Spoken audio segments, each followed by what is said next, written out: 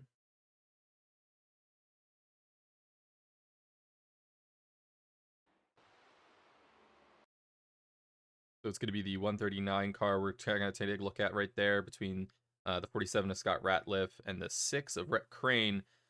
Oh, it looks like he just kind of tapped the rear bumper of that 6, got a little loose. I think this is the point where he locks up his tires, locks up his brakes. Yeah, Uh, very smart.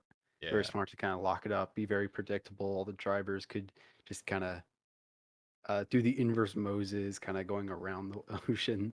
And ultimately, I don't think anybody really got any damage apart from maybe the tires, kind of the flat spotted tires of the 139. So he's going to probably get to pit, maybe use one of his tire sets and get back in a race. Yeah, Ryan Lusich did a great job there locking up the tires, just trying to, be able so he doesn't spin into the wall, bounce back and everything. And these other drivers did a great job of kind of going around them and being able to, you know, not not hit him, not cause another incident, not wreck their race, wreck his race, and I think that'll be, I don't know, I'm tempted to say that that's going to be a one off for this. I'm here to believe that these drivers will be able to keep it together, keep it clean, and race race a almost an almost zero caution or caution free race here. Yeah, well, I mean, the field last night was quite smaller compared to the race, compared to the grid that we have tonight, as we're kind of running on the final lap before the green. They're back side by side, ready to get back under racing on the fifth lap of this race. The first positions have been they haven't really shuffled that much. The most has changed is that Andrew Williams in number 23 climbed up a couple spots, and I think, Edwin Onofre and Andrew Williams basically traded places. Um, but yeah, they're about to get back under racing as they get on the turn number 4 now. The pace car dives into pit road, and they're side by side, ready to get back under green. Yeah, and our top three didn't really change all too much. We still have Connor Levy, Daniel Hunter, and Andrew Williams, along with Edwin Onofre and Zachary DeWale. Nothing really kind of came up of that, but here we have the green flag going, and Connor Levy gets a phenomenal jump start on these other drivers. Andrew Williams overtaking Daniel Hunter in the middle of that, and Daniel Hunter trying to hold on to that spot, but Edwin Onofre is really hunting him down, along with Zachary DeWale and Matt Norberg right on his bumper there as we come around to this turn 3. You can see there's some of those other drivers really cutting that course in the back there, really trying to make the most of it. But as we have Back another under caution. caution. I'm unsure of the reasoning behind this.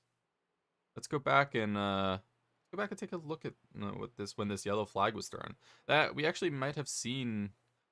I'm not sure. Ooh, I see it. Let's go take a look. Look-sees. Why don't we? I think it was further in the field, so I'm gonna Yeah, I think it was the preemptively. number 71 of. Give me a second.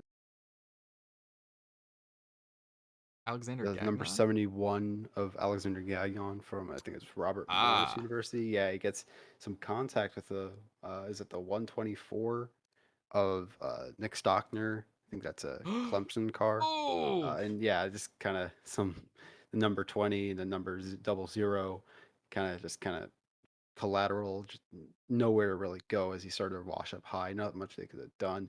They'll it won't end their race. Each of these drivers in the field will get one fast repair. They can fix their car up, get some new tires, and although they'll be at the back of the grid, they aren't like a lap down or anything. They'll ultimately be able to continue in this race and maybe get some extra points. Yeah. Yeah, so actually we can get a quick replay here actually. We can go back a little bit. It looks like, yeah. It actually kind of looks like they got loose. Yeah, they got loose a little. The 124 ended up getting into them. Not enough time to react. The 120 plowed into Ooh. them. Zero plowed into the 120. The 71 is kind of just a victim of his own doing, not being able to control the car a little bit there. But yeah, so Alexander Gagnon definitely starting out with a rough night, and we're already on to our second caution lap in two green flag laps. So not a great start of the Premier Series tonight. Yeah, I'm hoping that maybe the nerves will settle. These drivers are starting to maybe realize, yeah, we can't throw away our race with a dangerous move or giving too much and getting caught out by that dirty air that all these cars leave behind each other. So I'm hoping they start kind of uh, running not 110 but only 90%, so we can get some great flag action and ultimately just see some nice racing instead of nice crashing.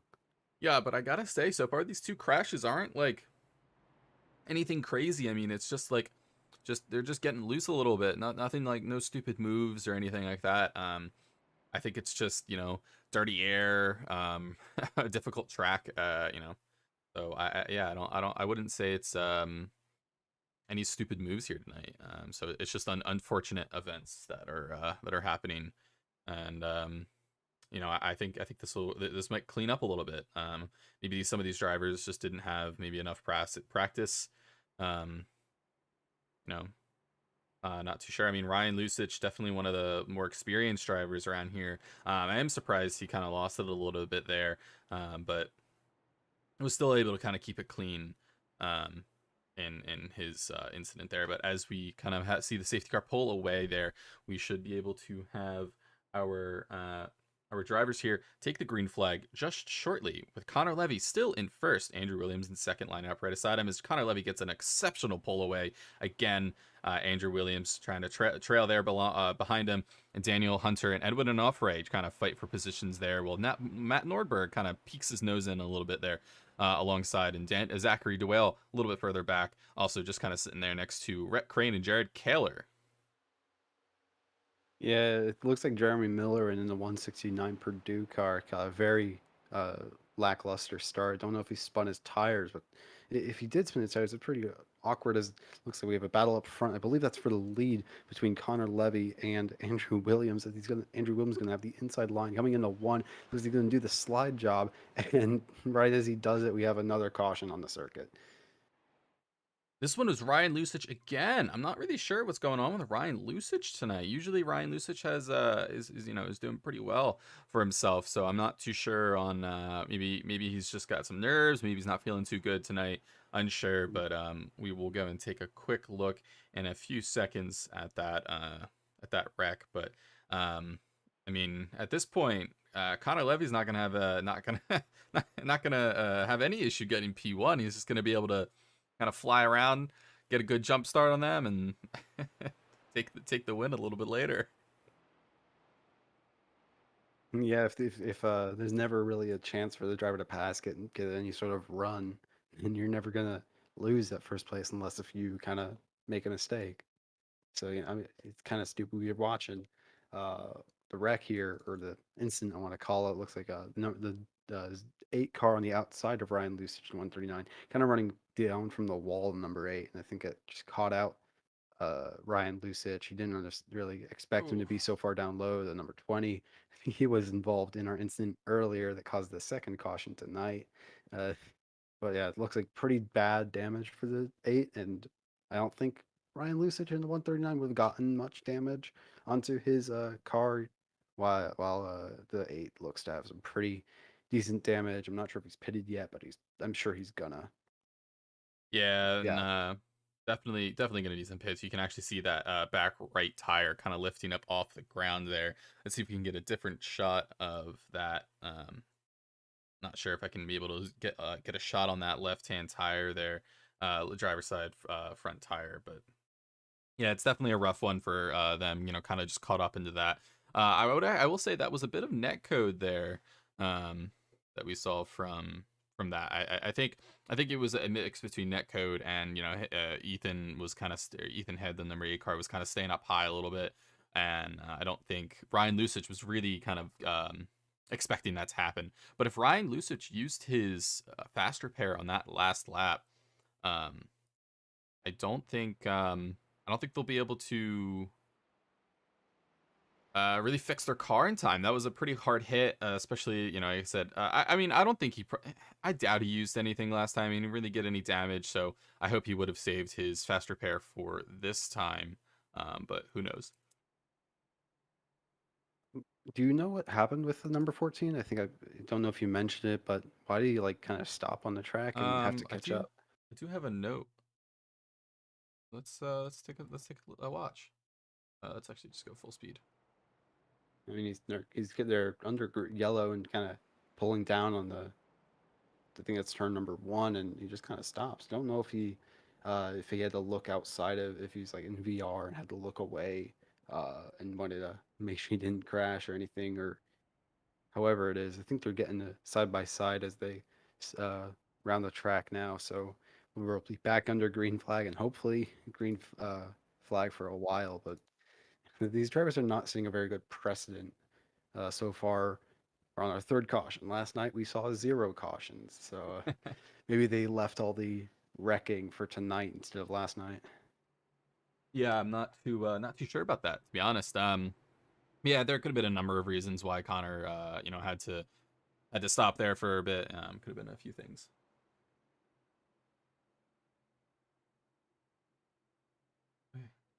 All right, they're coming off of turn number four, ready to get back under green flag here at Darlington. Connor Levy on the pole. He's probably going to get a massive run, I predict. Yep, massive run Yeah, for the just 14 of Connor Levy. Uh, already a car length onto Andrew Williams in second as Edwin Onofre and Daniel Hunter fight for the third position. Looks like Edwin Onofre is going to have that position pretty well made, uh, getting that final podium position as they start fighting further back. yeah, Andrew Williams hot on Connor Levy's tail right now. He didn't let him get that far away that quickly. And Andrew Williams is saying, hey, I'm not leaving this out without a fight. I'm here to fight, and he's definitely showing that. He's right on the bumper of him right now. He's trying to take that inside, kind of wheel to wheel, right next to each other. As Andrew Williams is gonna dive down the inside, trying to maybe slide up into that high line as he does perfectly. What a pass from Andrew Williams. Nice job there. In that Clemson, that orange and purple Clemson car, as Edwin and Offray is just trying to hang on to those two cars as they kind of draft each other away. But Edwin's not letting that go too quickly. As we can see, the gap is not too much between these cars. I mean, the largest gap we see here on the timing sheet is at least in the top five, is about a second and a half, which isn't too much space here at Darlington. You can make up that second and a half pretty quickly here. It is a short track. It is pretty quick track for these types of tracks, so they are able to make that up. But yeah, Connor Levy kind of falling behind a little bit. Maybe he's saving some tires. I wouldn't be too shocked there. But with the amount of cautions we've had here tonight so far, I don't think I'd be too worried about trying to strategize your pits too often. I know these three cautions have probably thrown these drivers off a little bit. They've had to adjust their uh, kind of their pit timing window and everything, but I'm sure they're they're able to adjust quite quickly.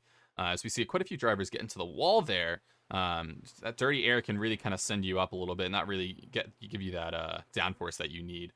Um, but yeah, Yeah, it's sort of a you get when you run that car right up against that wall, you get a nice little air bubble that keeps you off the wall. You can get some extra pace coming through these very fast corners here at Darlington. But I saw it a lot last night. I kind of commented on it, saying like, these drivers they hit the wall like pretty much every single lap. Some of them hit the wall. So a lot of these drivers really like to try to run it really close and get the most that they can, and sometimes just overstep that boundary. As we look further back, looks like we have a four-way battle for, I think, a fifth position between Daniel Hunter, Rhett Crane, Matthew Nordberg, and Jared Kaler. Looks like Daniel Hunter's got a bit of a safe gap behind him as Jared Kaler and Rhett Crane fighting for P6, pretty much bumper to bumper. Uh, very tight battling. It's very hard to pass at Darlington as there's a bit of contact, and they both ooh, manage to save it as they enter turn number three and exit turn number four. I think there's a bit more contact as they get on the front straight, and it looks like Drew Kelly's going to have a bit of an advantage exiting those turns, and he's going to keep that sixth place. As now Rhett Crane's and Jerry Miller and Matthew Norberg both make contact, and Matthew Norberg's going to hitting a wall further back, and he's not happy on the in-game radio. Jeremy Miller making a very bombastic and frankly dangerous play, but we've seen it happen time before, both real life. As now Daniel Hunter is under threat from Jared Kaler in the number one car. And now he's going to get passed for the fifth position. I literally just said it was really hard to pass here, and now he's already making moves, taking the fifth place. Yeah, Jared Kaler, our champion winner from last year. That is why he is in the number one car. The number one car, like Formula One, is reserved for the previous year's champion if they so choose. They don't have to take the number, but they can if they want. But yeah, Jared Kaler really showing off his talent there on Rhett Crane. That was some exceptional battling and really good handling on Jared Kaler. He was able to kind of deal with that little shunt there in the middle of the corner of all places. So definitely great car control there from Jared Kaler. But as we see, there's still a bit of a battle going on here between Daniel Hunter and Jeremy Miller, kind of hunting down Rhett Crane, trying to take that position. Although, to note, they are two different classes. So Daniel Hunter is a student, and Jeremy Miller is an alumni. As we get our fourth caution for the night just thrown. As we can see, I think it was Alexander Hogarth had some issues there. So go take a look at that. I think we're unable to find the incident between Jeremy Miller and Matthew Nordberg from earlier, but I'll keep searching. Oh no, yeah, it was Alexander Hogarth. I think coming out of turn number three, I believe. I'm looking at my replay. That That's kind of huge. We're looking at it here. He's gets loose coming off of turn number three, gets pipped around by Ryan Lucic. He's Ryan involved in two Lucic. cautions already. He hits the wall and his car flips over, and it's Ooh, gonna sit on its roof. He's gonna have to tow back in the pit lane. And his number 20 St. Clair College Camaro is, I reckon, either done for the day or pretty much just out of contention. ooh, as he Uh, slides a bit into the racing line there. Ooh, the driver just barely missing him. It's definitely rough. We can see some of those cars, but yeah, he's gonna have to tow back to the pits there. Bit of a rough one there. And yeah, the 124 already in another wreck. I would definitely put that on the blame of Ryan Lucic this time. I mean, But yeah, really? I mean, I'm it seems like the 20 got loose exiting the corner, and there was not really anywhere for Ryan Lucic to go. He was already right behind him, and I guess he could have checked up. I'm watching it myself. Um, but I mean, I don't know. It seems like a very just an unfortunate series of events that, I mean, you can try to pit there. It looks like we have a couple cars actually taking this opportunity to get some nice fresh tires in the pit lane, I believe. But yeah, I mean, I think it's very just unfortunate. It looks like the stewards do believe that it was just a racing incident, to the dismay of some other drivers in the field. But uh, yeah, yeah. honestly, I believe that that was a no fault incident. So the stewards did take notice, and they've said that it was no fault. It was a racing incident.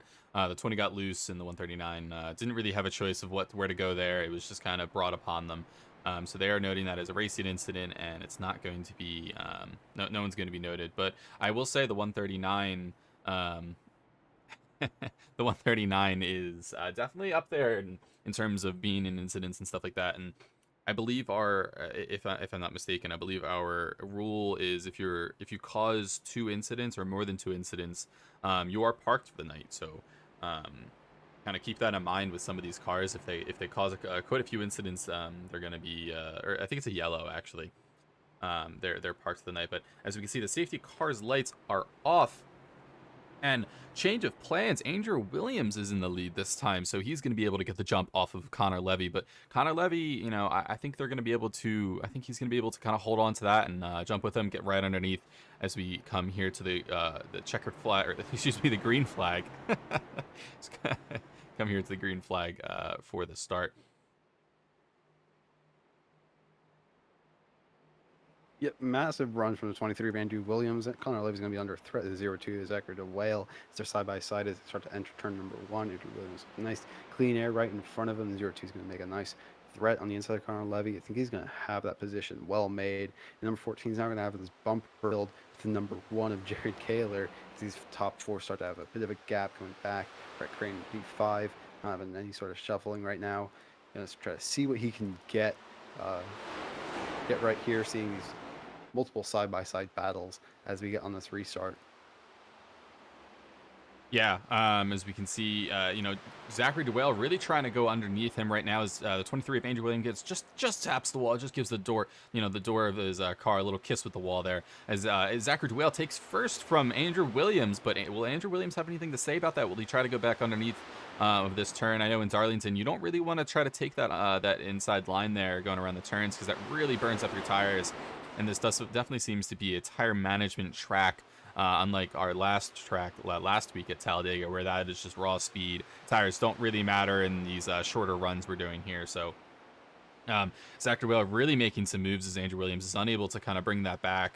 Connor Levy might be, sneaking up a little bit behind, trying to get that draft off of Andrew Williams on these straights, along with Jared Kaler right behind Connor Levy, as well as Rhett Crane, Nick Stockner, Ricky Paz, Matt Norberg, Daniel Hunter, and Austin DeLong. With our top 10 there, excuse me. Yeah, I'm looking at that timing tower. Looks like Austin DeLong has been able to make up 10 places since the start of this event. I think it's probably the biggest gain in places since over the course of this event, as he sits in the 10th position. Uh, Really impressive to kind of go from the back. I know a lot of drivers, they like to not qualify, but 3 drivers not qualifying, and see kind of how far up the field they can make it. They'll enjoy the challenge, the practice, and overtaking, especially a track that's as hard to pass as Darlington. Uh, as we currently look at Andrew Williams in number 23, he's in second place, trying to take the lead back from Zachary DeWale. He's right there behind him, but he's not able to make it really make a move quite yet as it turns going to turn number 3. He's right behind Zachary DeWale. Zachary DeWale's going to be sweating bullets right now, trying to keep the lead. But yeah, you mentioned the tire strategy as we see Andrew Williams tap the wall again, getting the nice Darlington stripe on the side of his car. But yeah, so watching that prospect race last night, as Andrew Williams is in the wall again. I don't know what he's trying to do, but He really wants yeah, the we saw Darlington stripe on his car. yeah. But yeah, so we saw 2 major tire strategies last night, which I think was a 90 lap race. We saw either a one stop, which made pretty much all of our lead lap cars and pretty much a lot of our higher running cars were trying to do the one stop, and then a couple, pretty much the rest of the field, tried to do a 2 stop and use the fresh tires to get some extra laps as we're now under caution again, the 5th time on lap number 32 in the Southern 125 CiL Premier Series. Uh, let's try to see what that incident was created. Yeah, I believe that was going to be Athena Claire, someone I was actually just about to kind of switch to get a bit of a view of the back, but um, yeah, it's going quite well, and we have some notes from the team there of Andrew Williams, I believe. And they're just saying, yeah, he's just narrowing the car up. He's just making it a little sleeker, isn't he? Yeah. I mean, that makes sense, right? If you kind of squish out on the sides of the car, you make the car a little longer. Doesn't that make it easier to get around get around the track, get more straight line speed there? As we take a look here at the incident with Athena Leclerc, let's get a better view here. I'm gonna say that she just kind of got loose on the exit here and caused an incident of their own. But we'll have to see here. Oop, yep, getting a little loose. Oh, tapping the wall maybe. Nope. Trying to hold on.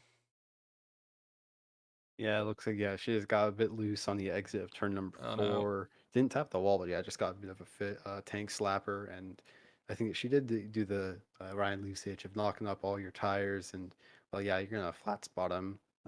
Kind of, you're predictable. You see, it's almost trademark how all these drivers just kind of split the barrier. Some go onto the right, some go onto the left, and ultimately, no one really gets much of a damage onto their car. It's just a single car incident, just a spin, and keeps going. And now she's going to have an EOL, I believe, but still on the Mm. lead lap.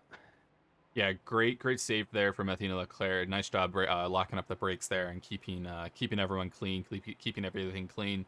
Obviously, we don't like to see a spin there. We like to everyone keep going, but if it's choice over, a massive wreck, the big one, or just a little a little wiggle, into a big wiggle.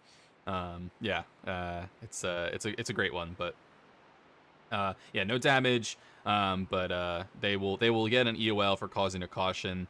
That is something that the CIL does. If you cause a caution here, you are subject to an EOL for that caution there. So you will go back to the end of the line, and you will be last starting. But honestly, I mean, although it all depends, depending on the situation. If I was getting a little kind of over overstressed a little bit or anything like that, I don't mind an EOL because it puts me last. I'm not worried about anyone behind me. I'm just there. It's me, and I'm able to kind of work my way through the field. Obviously, an EOL is pretty detrimental to depending on where you are in the race. But earlier in the race, it can actually be kind of a relief, in my opinion. Yeah, you can kind of relax thinking just, I mean, to some points, like, we already hit rock bottom. All we can go is up, right? At Yeah. least, I mean, relatively. There's a couple cars, a couple laps down. And Alexander Hogarth, who had that flip incident earlier in the race. Ethan Decatur, who's 4 laps down, and Nick Maloche, 7 laps down. I don't know what it's a part of. I think he's maybe parked it because he's on pit road right now. But yeah, I mean, looking at the cars, I think Daniel Hunter, he's kept his lead, but like Jeremy Millerin, who's further down by the start of the race, and really just a lot of these cars that are up front are not what we've seen up front. I don't believe because of a lot of pit stops. This strategy, I think this might have lined up Hmm. with Yes. the kind of average pit strategy that a lot of these drivers were gunning for. And some of these drivers are thinking, it's been yellow a lot, so let's run these tires long and get some fresh ones for later in the race. As we get onto the last lap until we're back under green to start lap number 37 in the Southern 175. We have 133 laps total tonight, and Daniel Hunter currently in the lead. They're coming off turn two. We're about to get back under green, and frankly, I'm Yeah. excited to see kind of this shaken up front of the pack. Yeah, we had quite a few of these drivers already pit. I think the majority of the field at the moment has actually pit, with the exception of Daniel Hunter, I believe, is the only one not to pit so far, which I think will give him a loss there with this tire management, unless he was able really to save his tires throughout these few laps, or these 35 laps that we had, 36, excuse me, laps that we had here. But yeah, we do see that those yellow lights off of the safety cars. We come around here for the restart. Daniel Hunter will be taking the restart, hopefully getting that large gain. But Jeremy Millerin hoping that he can get right on with him in that restart, as we see Scott Ratliff right behind him in that pit 47 car, as we see Daniel Hunter get an exceptional run off of that there green, with Jeremy Millerin kind of losing this position there to Scott Ratliff.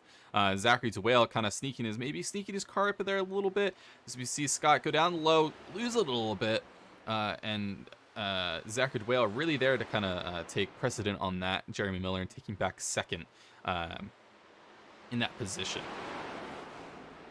Yeah, not the not. I was gonna say it was kind of like a bump draft.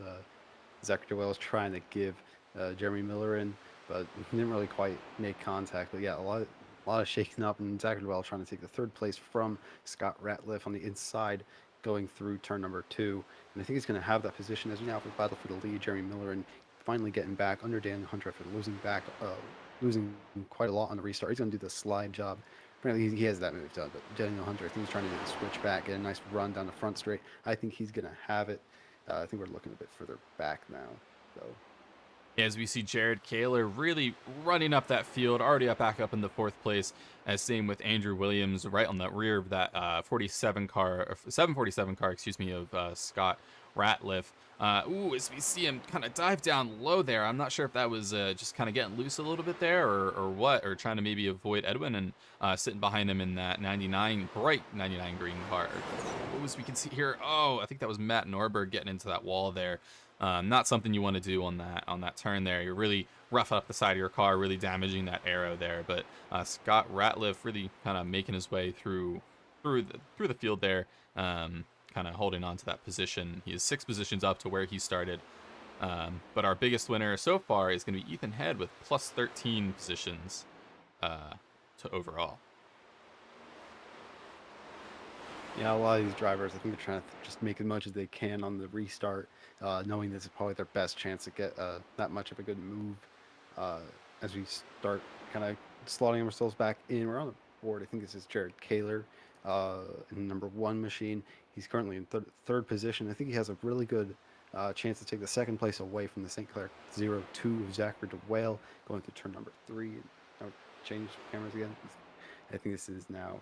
We're looking at the zero. I think the eighth of Ethan Hedges. We have another caution up front. It looks like Andrew Williams has spun out of turn number four, and quite a car's kind of having to check up massively, if not run into the wall to avoid getting collected in that incident. That was kind of confusing. Not really sure how that transpired.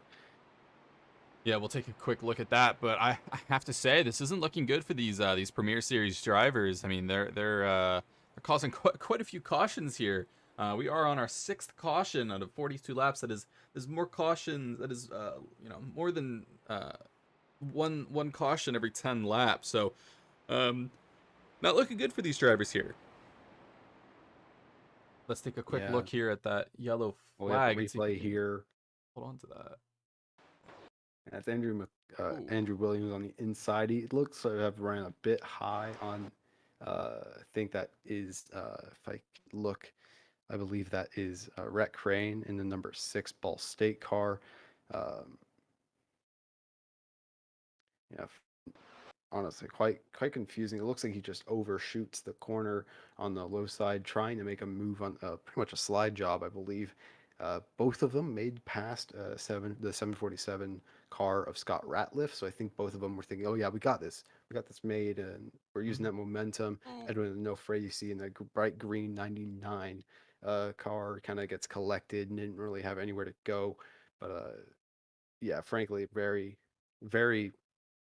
I want to say embarrassing incident for the Andrew Williams, because that could have easily been avoided with just a bit more restraint. Actually, we see a bit of let's see if I can find them. Um, the 006, see if I can grab Colin Culpa. I think there was an incident between Colin Culpa and someone else here as well due to this incident. But yeah, it's definitely hard to lock up your brakes there. Yeah, as we can see him get into the side. The 33 bashes in the back of the 006, and I think just barely might have misses the 8, and the 521 just side swipes that 33 there. So definitely unfortunate for the group of these cars. But yeah, it's definitely difficult to slow down on a curve like that without spinning out yourself, losing control, or anything like that. So definitely difficult, understandably, to the other cars that weren't able to kind of slow up and get into that incident. But yeah, let's we're still under yellows. We see Andrew Williams, I believe, coming out of the pits. Probably used his fast repair. We'll have to see. There's quite a long pit straighten up as he's coming into the pits there. Um, we are still under I yellow. think I don't know if the camera got that right in front of Edwin and no. I think no, on my screen I pulled the camera on the 23 of Andrew Williams. I'm not sure. I think he just had to stop and go, or maybe he just topped off on fuel.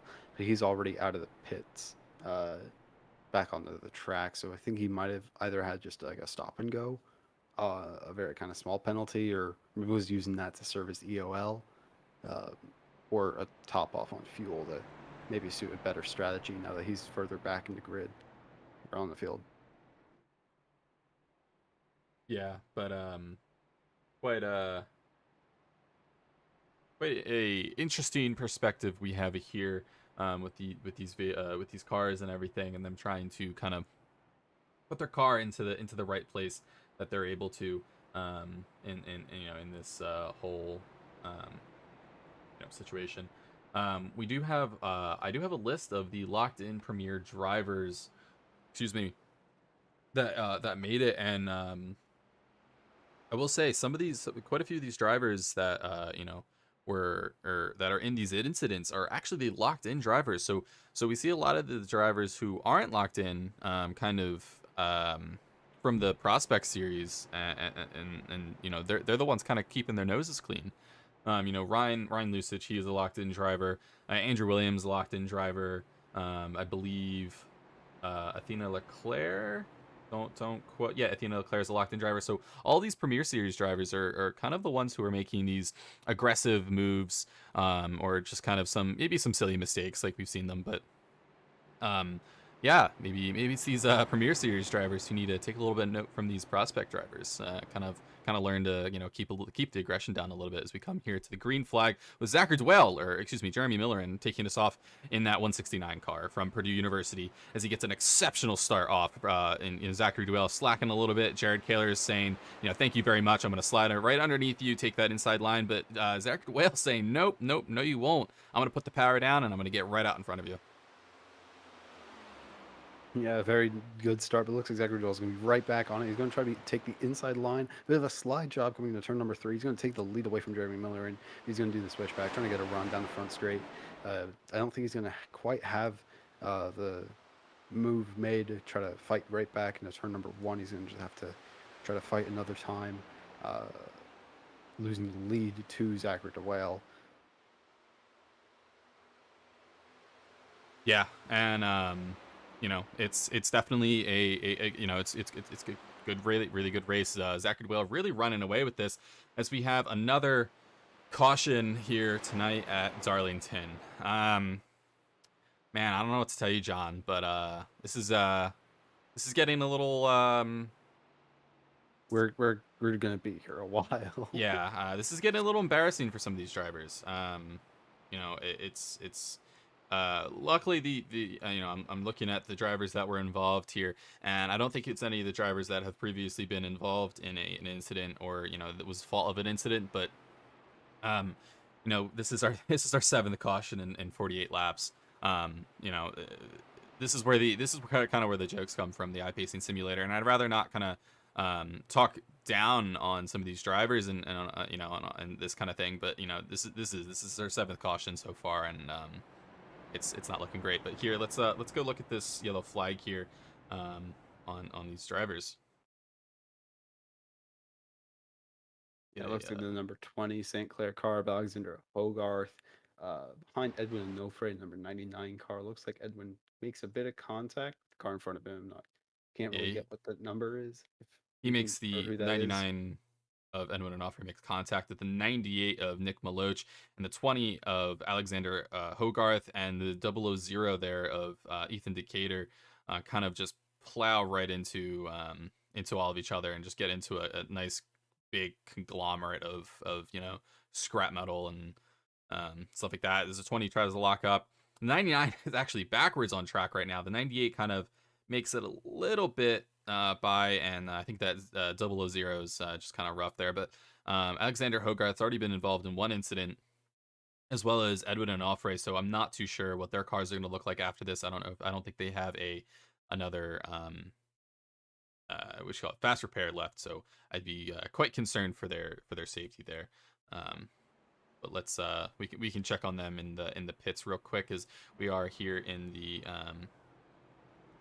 as we can see, actually Edwin Onofre, Alexander Hogarth, and oh no, they're coming to the pits. Sorry, we're a little worried to see if they're coming to the pits. But yeah, we see the 99, 98, and the 000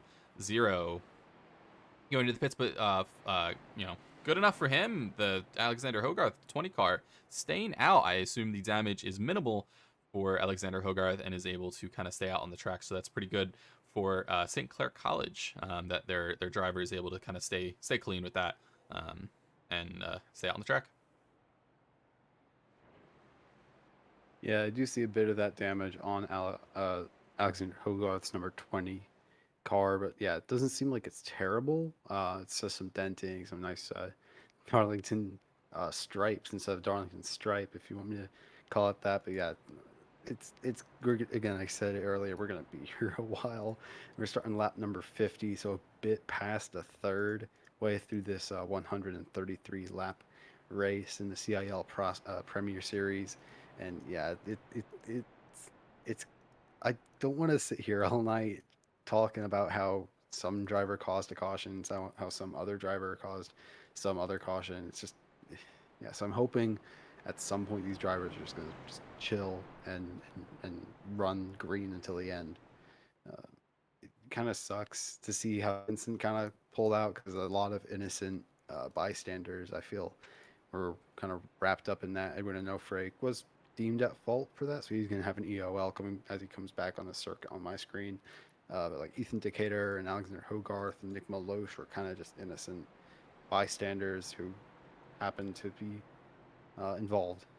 As we start one lap until we're back under green in this race, Zachary Whale currently in the lead in front of Jeremy Miller, and kind of how these restarts have been on like the second lap or so.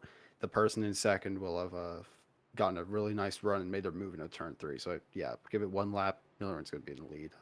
I'll probably put like a $1.50 on that.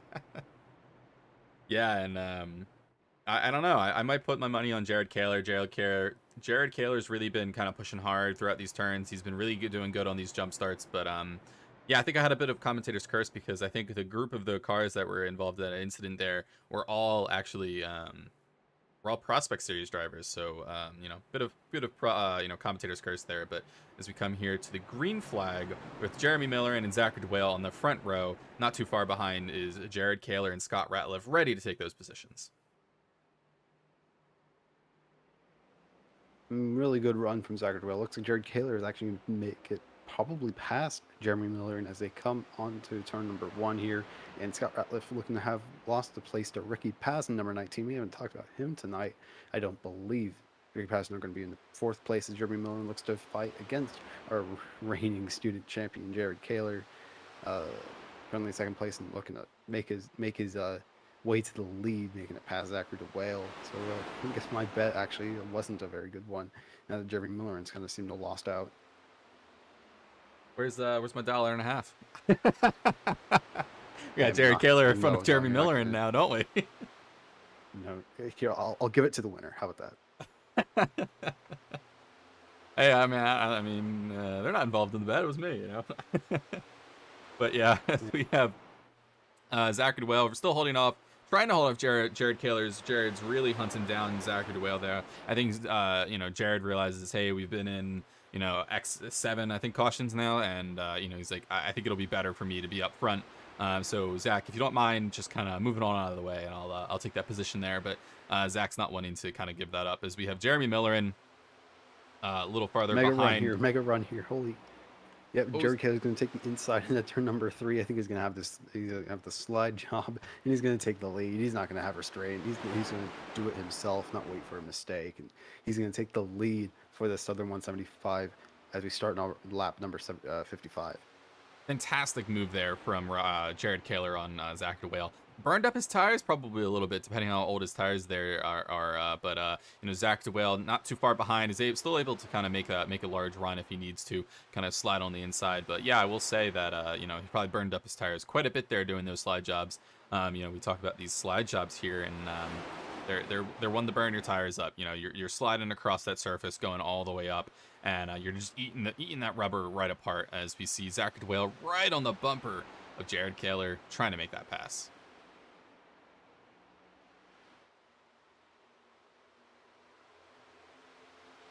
Yeah, not going to be able to make it happen just yet. I think on the back straight right now. Jeremy Miller's still sitting in third, but he's going to be under threat of Nick Stockner on the low side, trying to take away the third position. It's kind of pretty close battle as we have another caution on the circuit. I think we're gonna break a record tonight, John. I think we're gonna break a record tonight. Our record is, I think, 13. And was it at Darlington? No. I think it was at Texas. No. Texas wasn't our most. I think Texas we had 10, but we've had 13 before, and it was, I think I think it was a short track. I'm not too sure, but yeah, definitely a lot. Oh, was it North Wilkesboro? That might be it. Not too sure. Yeah, I think it was. As of this caution, let's get back to the. I think that was the number 33 of Tyler Stone who was involved. Maybe Athena Leclerc, I might believe, who was in front of him coming on that lap. Yeah, we'll take a quick glance on what happened here between the Tyler Stone here in the 61 car. Looks like he's getting a little loose. He's right on that bumpy part of that track. As we have the 33 car of 33 car of Tyler Stone and the 61 of who's this? Athena Leclerc. Ooh, as we see Tyler Stone just, I guess, bounce off that wall there. Ooh, oh, that's a hard hit. At That's a least he really didn't. hard hit. Yeah, at least he didn't land on his roof, I guess. Like I think that was Alexander Hogarth. Uh, but yeah, a very unfortunate incident, and gonna give him his first strike, I guess. But yeah, uh, this is getting old. Oh no. You said the record was 13 cautions in one race? Yeah. I Yeah, we're on track for it. Do I need to get my calculator out to calculate laps to cautions? do like I'm just speaking math terms here. You just do like a chi-square analysis or something. I don't know. I've been watching Big Bang Theory. I think they said that recently. But yeah, as we head back to our live here, as we can see the yellow lights still on the safety car, so we still have our caution or pace car, excuse me. Oof, getting all my series mixed up. We did have some incidents between Nick Maloche and Ethan Decatur whilst we were kind of watching that replay there. I'm gonna quickly take a glance at what that is. We might have had it might have been just a car kind of stopping on track. It's exactly what we're gonna have, except I'm not really sure why they have damage on the 98. Let's Look, lap 53 as they come through turn number 4. I think there was right there. Looks like I think that was Nick Maloche, who was kind of catching up to the field very quickly, and just a lot of cars checking up, and he did Oh, not see it in time, and then he just that pulls into down low. I don't know what was going on with that, but uh, the looking at my screen, and Nick Loesch seems to continue running, and then Ethan Decatur stops on track. Kind of confused, he pulls into the pits, and Nick Loesch pulls into the pits as well on my live monitor. So, frankly, a very baffling and awkward incident for two drivers who are plenty laps down. So, I mean, it's not going to be shaking up the field that much, but I mean, kind of. Yeah, but that's just a stupid move. That's a reckless move. You shouldn't be driving that fast on the pace lap. I mean, you kind of you should know where these cars are going to be, and that was a reckless move, and they're going to have definitely an EOL. They're going to have all types of incidents, kind of slapped on that because I know stewards don't take lightly to that. It's an easy thing not to do. You don't have to drive that fast on these pace laps, so definitely a rough one there for the 98 there of Nick Maloch. Feel bad there for Ethan Decatur. I mean, wasn't doing anything there, just kind of a victim of the incident. So, yeah, Yeah, as we, oop, go for it. sorry, I was just gonna say, yeah, you said it. It's kind of very. I do see in the chat. It looks like you said something about a brake failure. Uh, so I'm not sure if there was some issue with his setup, or if maybe like a cat got stuck in his brake pedal, as I think some drivers have been scared of before. But yeah, just very. I mean, if it was a driver error, then that's a very bad driver error. But if it was hardware failure, then they can't really fault him. As the pace car dives, completing lap number 60 under caution. They're about to get right under green to continue this Southern 175 in the CiL Premier Series. Yeah, as we can see here, Jared Kaler gets off real quick, but so does Jeremy Miller, and Jeremy Miller right behind Jared Kaler, giving a keep nudging him there. I'm sure if we would have been able to hear something on the radio if we had it on. I'm not sure if you heard anything. He kept nudging him during those yellow laps and here off to the green. But as we can see, Zachary Whale kind of grabbing that second position from Jeremy Miller and falling a little farther back from that spot. As we can see, Ricky Paz really trying to make a move. We haven't seen Ricky Paz up front in a while, so we can see Ricky Paz trying to make a move on Jeremy Miller, and the move doesn't really stick. But Zachary Will right behind Jared Kaler, and I can easily see these two drivers up on the podium later tonight. Who it will be? Hey man, it's a toss up. I'm not really sure, but it'll definitely be one of these two on that P1 position unless something catastrophic happens. I hope it doesn't. So.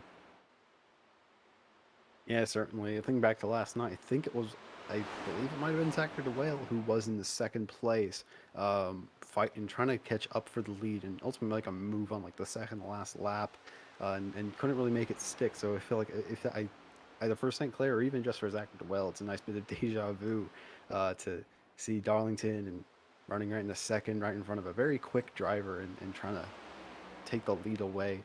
Uh, yeah, I'm hopefully I'm hoping that we get a nice long uh, green flag stint so that we can see how these drivers can conserve tires and work hard to keep keep it clean and run and see how they fade.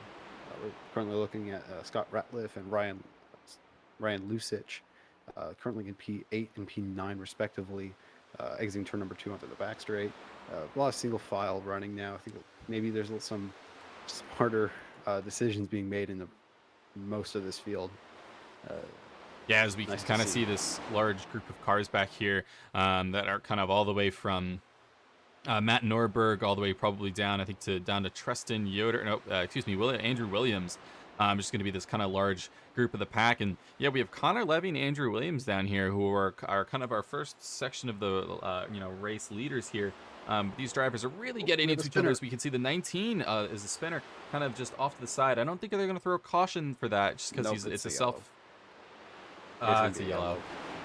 yellow. I Come don't. on.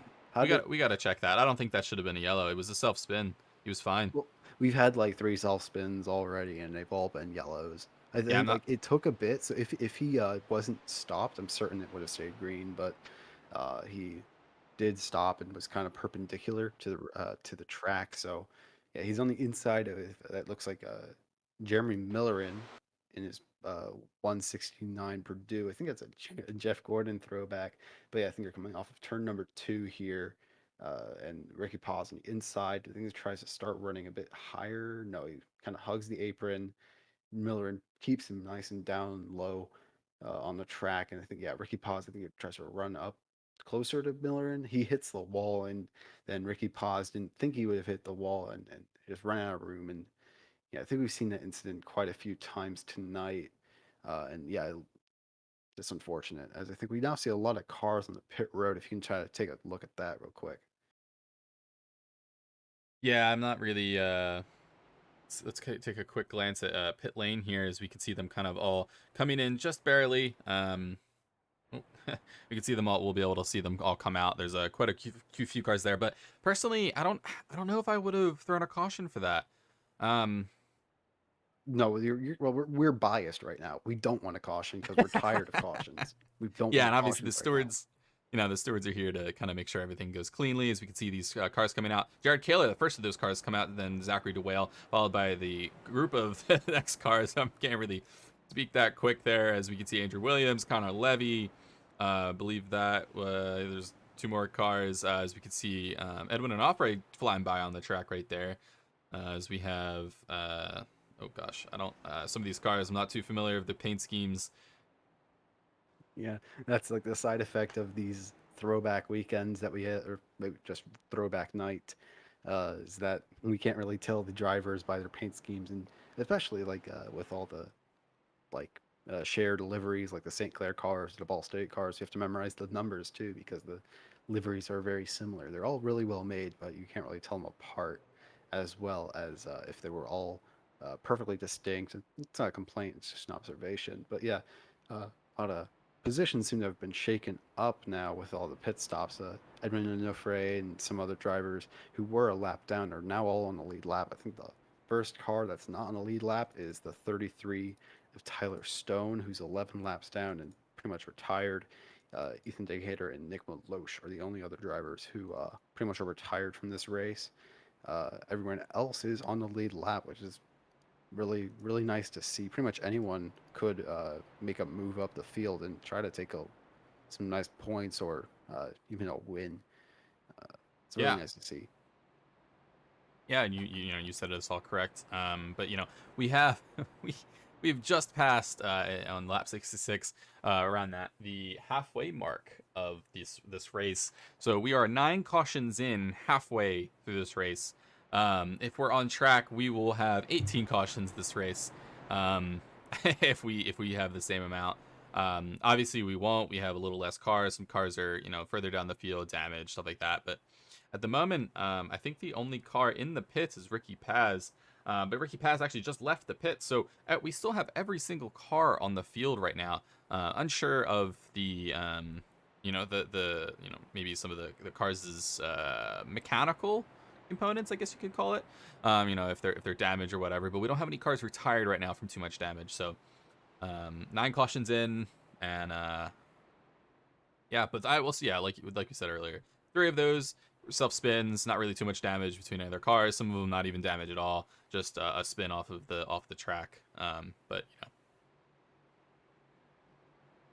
Yep. So, well, now with all those pit stops, we kind of have to look through the top of the field again, because we got some shakeups. We currently have Nick Stockner in the 124 machine. I think he's a Clemson driver, in a pretty different paint scheme than what we normally see. We normally see some nice orange on that car, but yeah. So he's going to be in the lead alongside Daniel Hunter, who might have fallen back, but he qualified second, and now he's in second. That's good to see.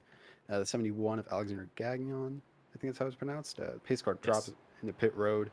Uh, and then Jared Kaler, the first of the pitting cars, in the fourth position. So yeah, some decent shakeups, some cars up front. They'll want to keep that position, but they'll be on old tires. So we'll see how maybe some of the fresh tired cars can get a good advantage of Nick Stockner. They had some nice move off the pace lap and keeps the lead as Alexander Gagnon falls right behind and loses quite a bit of time. It's Jared Kaler going to use the fresh tires to take the second place away from Alexander Gagnon. Now has Nick Stockner in his sights, reigning champion, ready to make some moves and prove that he should be a back-to-back champion in the CIL. Yeah, Jared Kaler sitting in that P2 spot. Nick Stockner not really getting a super strong start, but was able to kind of rocket away from these other drivers pretty quickly. Unsure if he, well, obviously, not obviously, but he didn't actually grab a pit stop there. So he's on older tires, but doing really well for these older tires. Maybe he's been able to save up some of these tires, save some of the health of those tires, be able to keep that car up there. But as Jared Kaler kind of with his fresher tires, definitely showing off kind of the speed that they have with these 2 St. Clair College drivers, Daniel Hunter and Zachary DeWale, really hunting down Jared Kaler, trying to make some passes there, but still a little too far off from there. But as we look further down the field, we have Rhett Crane in 5th, and a whole group of cars again start leading off with Scott Ratliff, followed by Alexander Gagnon, Austin DeLong, Connor Levy, Andrew Williams, Colin Culpa, Bradley Daniels, and following just a little bit behind that is Tristan Yoder. Let's take a look at this group of cars right here. Andrew Williams and Connor Levy, again, still kind of sitting back in that P10, anywhere from P9 to P10 position, trying to make their way through the field, but getting stuck behind some of these cars as we see Andrew Williams really trying to make moves around Austin DeLong, but unable to kind of make them stick as we kind of come through here, as Connor Levy kind of shoots around there, the 71 of Alexander Gagnon, and then Austin DeLong kind of following up right there saying, thank you, I'll take that position too. So Let's look up front. We got a battle for the lead between Jared Kaler and Nick Stockner. He's going to have the inside line. I think that's on turn number 4. He's going to have a massive move as we start lap number 74. And he's going to take the lead on his fresh tires in the Southern 175. As now it looks like Zachary DeWale is going to try to take the second podium place in his St. Clair to 02 Camaro. He's going to have to move down the back straight. I believe he's going to have a nice run. You're going to have to draft on Nick Stockner. He's on those old tires. I think he's pretty much just sitting duck at this point. But we'll see. We'll see if Nick Stockner has a bit of a trick up his sleeve to keep that second place for a little bit longer. not too sure how long Stockner will be able actually to hold on to second as Zachary DeWale is really hunting him down right on the back of his bumper.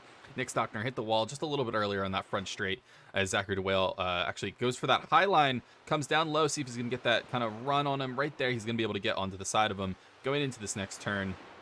Let's see if Zach can take that inside line, make that pass on Nick Stockner and make that stick as Nick Stockner drops down to P3. And Jared Kaler kind of rocketing up front, still holding on to that with a half a second gap now between these two drivers. And so now we have our two normal normal top 2 position sitters of Jared Kaler and Zachary DeWale sitting up front with our drivers behind. We can see Daniel Hunter and Rhett Crane. Rhett Crane trying to make a move on Daniel Hunter right there. See if he can make a move on the inside right there as he gets right around. And now he's made a move right in front of Daniel Hunter. And now he's hunting down Nick Stockner right on the bumper of him. Is he going to make a double move in one lap?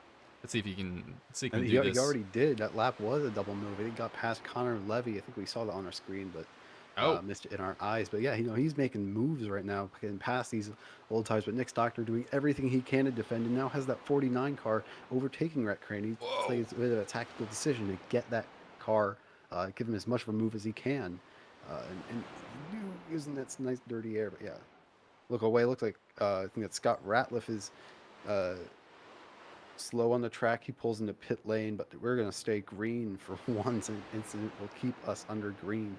As it looks like Rhett Crane is lost out to the old tired number 49 St. Clair car of Daniel Hunter. Uh, is going to try to fight as much as he can to try to get that podium place. Daniel Hunter looking on the inside of Nick Stockner as they're going up at turn number 1, I believe this is. And Rhett Crane is going to use that nice traffic as a pick to try to get past Nick Stockner. And they kind of let Nick Stockner out to dry, and he's going to be under threat from Connor Levy and Matthew Nordberg. Uh, Lots of movement now between these cars running different strategies now. It's actually nice to see for once in this caution-filled Southern 175. Yeah, as we can see, Rhett Crane really dive down real low, trying to get a move on Daniel Hunter there as he tries to make the pass on the inside. Nick Stockner trying to come back, but definitely feeling, I think he's feeling the effects of those older tires there as he's just getting he got kind of trained there by some of these other drivers, but still holding on, really trying to make the best of those tires, doing a really good job on tire management. But yeah, Rhett Crane doing a phenomenal job just plying his way through the field. But definitely has a 2 second gap from him to Zachary DeWale up front. We can try to get a larger camera here and try to see if we can see the difference between these two drivers. But I think there's too far of a gap between these drivers to be able to kind of get that distance there. You can see a wide shot for those drivers and the distance of kind of just the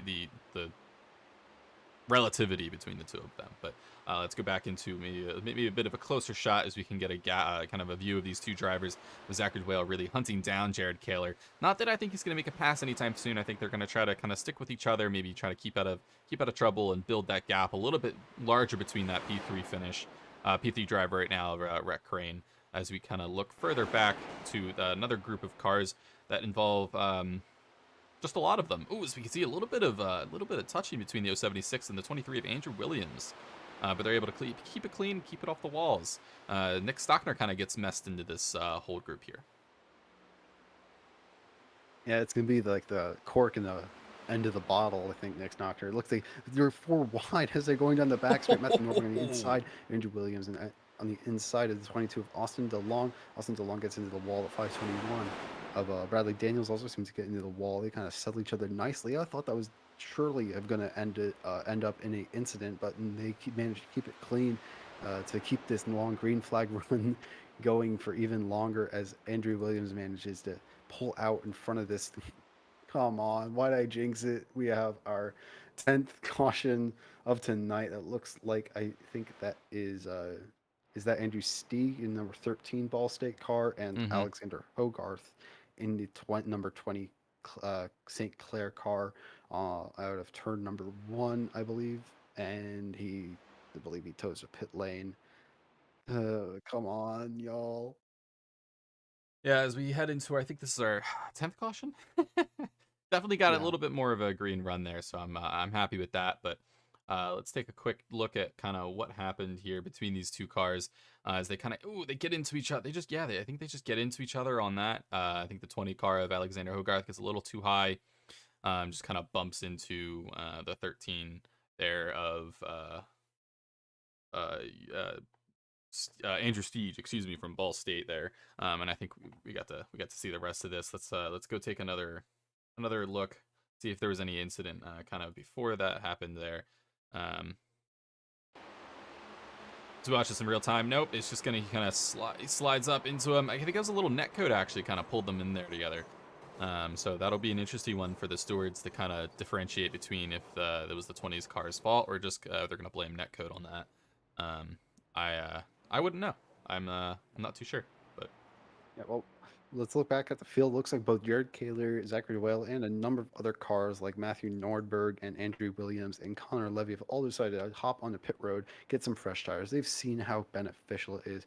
Edwin Onofre along with some of those, but he misses his pit box slightly. Yeah, lots of cars deciding, yeah, we want these fresh tires. That's our chance to make these moves. Try to make some time up. Um, yeah, I'm sure certain that's what they're thinking as we look at Scott Ratliff. What happened to him? I think he might have had a bit of a moment getting loose out of turn number two. Andrew Williams behind, getting a bit into the wall. He does manage to save the tank slapper that he gets on the back straight here. I believe he keeps out the wall. Did Nah, he? No, he hit nah, the he wall. That's smashes the actually wall. That's pretty why we saw sizable him go into the contact. pits. Yeah. Yeah. Okay. I'm wrong. That's kind of that's really unfortunate. I reckon that must have bent his steering quite badly and ultimately kind of taking him out of the race. I think he might have already used his fast repair. Do you think? Yeah, he's still in the pits. Let's oh no, he did leave the pits. I think he re-entered the pits now. Yeah, he entered back into the pits. I think he's still out in the race. I think that was his fast repair that he was able to use. So, Scott Ratliff just left the pits. So, oh, left the pits and entered the pits all at the same time. Um, oh, and he left the pits again. I think we have an issue with our pit sensor there, but yeah, as we see Daniel Hunter in P1 with Colin Kulpa. P2, a new face, and Bradley Daniels, Tristan Yoder, all P1 through 4. Daniel Hunter, we've seen up front before, but not Colin Kulpa, Bradley Daniels, or Tristan Yoder. So definitely you know, our good finishers there. Tristan Yoder was our P5 finisher at Talladega. He did get placed P5 at Talladega last week in our Premier Series. So not someone to kind of just not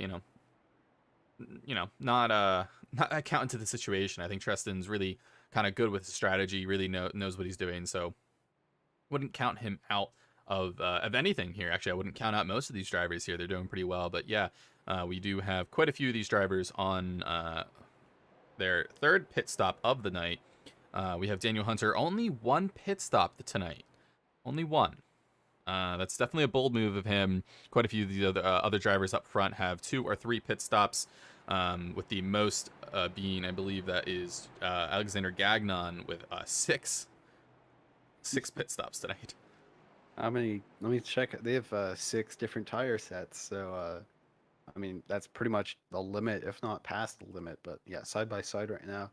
I wonder if the 49 of Daniel Hunter, I think you said he did a one stop so far, if he Yeah. took notes from the Prospect Series race where most of the leading cars all did a one stop race. But I mean, we have this 133 laps as opposed to the 90 lap Prospect Series race. So I think he was actually in that race. I think he took notes trying to do the long runs and see if that would benefit him. But with the number of cautions, I did the calculation. We're on track for record equaling 13 cautions if it's been as it has been. But yep, Daniel Hunter alongside Colin Culpa as they enter the Geico restart zone to start lap number 88. Daniel Hunter gets a pretty good run, about already a car length in front of Colin Culpa, and not really much side-by-side action up front as we enter turn number one. As we have Ricky Paz trying to take number 4th position away from, I think that is Tristan Yoder in a 09 car. I think he's going to have that place. Tristan Yoder tapping the wall a little bit. And now Jeremy Miller is going to try to make a move. And here comes Zachary Delwell further back trying to make a move into turn number 3. And he's not going to make it move. He has a nice bit of, he decides to fight another day. He actually makes a fight right now. He's going to take that move on Tristan Yoder. He's going to take, I believe that will be P number 6. There's a look up front. Uh, Looks like Colin Couple was trying to make a move on Bradley Daniels and is gonna check out and now tries to see if he can get a run down the back straight. He's not gonna get much. 521. Bradley Daniels now trying to take away second from Colin Culpa. Here comes Colin Culpa to the inside of Bradley Daniels. We have some vicious action up front here, and some 3 wide action behind the front 3. These drivers are still fighting like it's their lives that depend on it. Yeah, as we pass that 90 lap mark, this is where the Prospect Series last night ended, as you stated earlier. And they still have another 43 laps to go, so they still have quite a bit of racing to go. They still have about a quarter to a third of the race left here. But yeah, as we can see, the 521 of Bradley Daniels fighting Colin Culpa there for the second position. As we have our 11th caution out for the night for, I believe, Austin DeLong got into an incident, as we can take a look at that later. But yeah, I mean, it's That was an interesting green flag. I know on the start, right there, we had a big accordion kind of incident on the inside. No caution from that, but the start kind of got messed up. So maybe shuffled some cars around, get some of that outside line kind of a little higher in the points there. But we can take a quick look at this yellow flag here of Austin DeLong. Yeah, quick second. Ooh, we already have him sideways. Let's take that back a bit.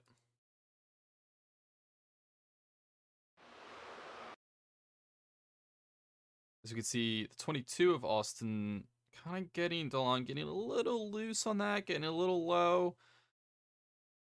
As he slides up, gets into the corner. Oh, Jared Kaler, Kaler, sends him sliding sideways. The 6 gets in the back of him, sets him straight as he plows at him to the wall. He's probably going to have to go use his fast repair. I doubt he's used that yet. As we can see, the 14 of Connor Levy trying to take to the outside.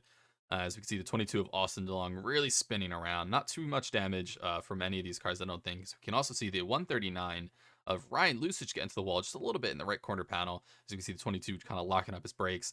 We can also see the 124 of Nick Stockner. Let's see if I can get see if we can get a wider shot there. Or Nick Stockner kind of sliding in. Oh, is the 13's gonna plow right into the back of him. The 61 kind of smack the edge of him as well. Big car. Lots of cars combined there. The 139. I gotta watch that. I want to watch that back. I'm gonna say that could have been maybe. Let's see if that was just kind of ARCA breaking it. Um, let's take a gander. Yeah, I think it's coming off of turn 2. I think does he get a bit loose because of the incident in front? Yeah, he does. I'm gonna call that ARCA breaking.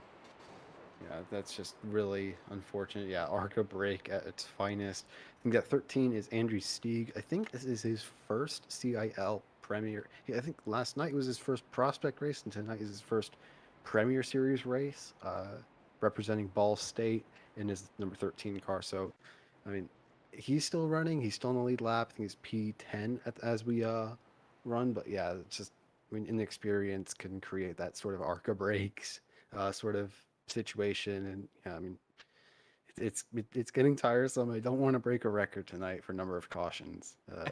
I'm in the booth. I'm powerless. We're caution 11, lap 90, 93. Although one of the stewards noted, or actually our founding kind of creator of CIL noted, we're gonna have more yellows this season just because we are 1.6 times the distance of previous races. We're much longer, but at the same time, I mean, you know, this is getting pretty ridiculous. I mean, on some of these cautions. I mean, we're 11th caution right here, and so but other than that, I mean, that some of those other incidents totally could have been avoided. Nick Stockner totally ARCA braked that. He could have slowed down, but he was trying to probably gain positions in that situation. But yeah, as we kind of see those yellow lights on that pace car go off, meaning this is our last lap. This is our one lap to go. As we can see, Colin Culpa, Ricky Paz, Jeremy Miller, and Zachary Dwale, and Rhett Crane making up your top 5 for this restart there. So actually, P6 is Andrew Williams and Connor Levy making their way back through the field. P6 with Andrew Williams and P8 with Connor Levy. So them making their way back through the field. I'd really like to see a Jared Kaler, Zachary DeWale, Andrew Williams, and Connor Levy situation up in fighting for those top 3 spots. I think that'll be a really cool fight there. Yeah, certainly. We got about, I think it's 39 or 38 laps till the end of this race, and uh, it's going to be great if these drivers can start running some clean laps, and yeah, so we can hope. But yeah, so pace car dies on the pit road. Colin Culpa and Ricky Paz on the front row, ready to take this restart. I know both of them will want to take the lead of this race, entering the Geico restart zone. And Colin Culpa gets a nice run off the start. Over a car length in front of Ricky Paz. Zachary Duell trying to take the inside of Ricky Paz into turn number 1. Ricky Paz gets a nice defensive line to keep his second place and try to fight back for the lead against Colin Kolpa. He'll have a run in a back straight, I believe, but he hits the wall a bit. He's going to lose out a lot. Zachary Noel might try to make the move here. Jeremy Milleran's going to make the move here on the inside of turn number 3. He's down onto the flatter banked section of Darlington Raceway, and just a whole lot of checking up throughout these P number 2 to P number 5, basically, just, after number of cars getting really, really close, if not hitting the wall. Jeremy Miller and Andrew Williams side to side right now. Rhett Crane trying to make the most he can, trying to go on the inside of Jeremy Miller, and they're going to make a tiny bit of contact, but they're both going to keep their cars straight forward. And here comes Connor Levy making his way past Rhett Crane and almost making his way past Jeremy Miller, and back comes Rhett Crane. Neither driver going to give up a bit to take as many positions as they can, get as many points as they can, as this race is starting to draw to a close. It's reaching the closing stages, and these drivers are giving it their all. Yeah, Rhett Crane and Connor Levy really going at it. Two exceptional drivers that we have here. Great drivers, great racing. Jeremy Miller really trying to hold them off there as they kind of make some mistakes here and there. But Rhett Crane really trying to make his move as we have our 12th caution come out here. An unknown reason why. I think it's going to be Ryan Lusich. I see a notification about his car. So we'll have to go and see what kind of happened there with Ryan Lusich in a few seconds. It looks like Ryan Lusich is responsible, I believe. If you can get that replay set up real quick. I mean, we'll see. You'll see what Oh, we're talking about here. and I see Ryan Lusich in the wall there. Let's get a better angle. I like this dropper angle. So we can see Ryan Lusich kind of diving in the inside. Getting bouncing off the wall. The 22 hitting Ryan Lusich. Yeah. Not really much place for him to go. 139 kind of spins off the wall. Both of them hit the wall almost at the exact same time, sending Ryan Lusich into a spin. Definitely breaking the front suspension on both of those vehicles and any driving or steering mechanisms they might have in that vehicle. Might? What do you mean might? I mean, maybe formerly, but I would hope that these cars have some way of steering. This isn't drag racing. Hey. Oh, yeah, actually, you're right. Yeah, so that was actually a pretty isolated incident between those drivers. I guess you could. I guess you could put that I to think fault the in the 139. stewards decided. I think the stewards decided that the 22 had some fault in that. I kind of agree, but Really? it just seemed very awkward. I think earlier there was an incident. I think maybe involving Ryan Lusich where he kind of a car in front of him checked up, and then the car behind he was behind, and because of the checking up, he had to he kind of caused the incident, and they were putting it as a racing incident. And I feel like this is very similar. I'm not sure. Maybe I don't know which incident it is, so I'll have to do some research. But I'm not sure. But yeah, it's just a bizarre incident. Oh, sorry. Excuse me, I'm actually at fault. That was an earlier incident, and they just updated saying that it was a racing incident. That just happened, causing our 12th caution of the night as the pace lap starts for lap number, I think this is starting lap number 100. So we'll have 33 Yep. left in this race, or 34, I think, actually. And we're by this track, we're breaking the record. I can tell you that. We're breaking the record. Yeah. Yeah, I mean we're 12th caution. I think our record's 13. I don't know if it's 12 or 13, but I definitely think we're gonna pass that quite quickly. Some people I think were arguing before that it's higher than that, but at this moment I don't really know if it's possible to have a higher caution count than that. So, but yeah, I don't. I'm going back and forth. I mean, yeah, that could have totally been a racing incident, but also at the same time, Ryan Lusich. I mean, he didn't keep it out of the wall. Definitely could have kept it out of the wall. If you didn't, if you did, nothing would have happened. So, if I had to put fault in anyone, Ryan Lusich, keep your car together. Though, I don't think Ryan Lusich is going to be coming back out. I think Ryan Lusich is still in the pits, and I don't think he's going to be. His mechanics are A, want to fix his car, or B, will be able to fix his car. I think they're out of parts, and I think his team is just kind of tired from working on his car. Not all of those incidents were any. I don't even know if any of them were his fault in total, but definitely had an unlucky day involved in quite a few of them. Yep. Well, we're one to go. About to get back under green after this lap. We're back under green for the Sun 175. And what's been the run time? If you can find, this race has been going on for quite a bit. I think One many hour and drivers will 21 quote. minutes. Sorry. An hour and 21 minutes. Yep. I was gonna say like I think it's Lewis Hamilton. He said it's not it's not a sprint. It's an endurance. Yeah. This is definitely proving that. It's not terribly long. It's not crazy long, but these drivers are making it take forever. So we're about to get back under green to try to finish the final like 20 or sorry 30 or so laps of this race. Colin Kolpa leading in front of Zachary DeWale, in front of Ricky Paz and Andrew Williams, and then rounding up the top five is Jeremy Miller in the 169 Purdue car.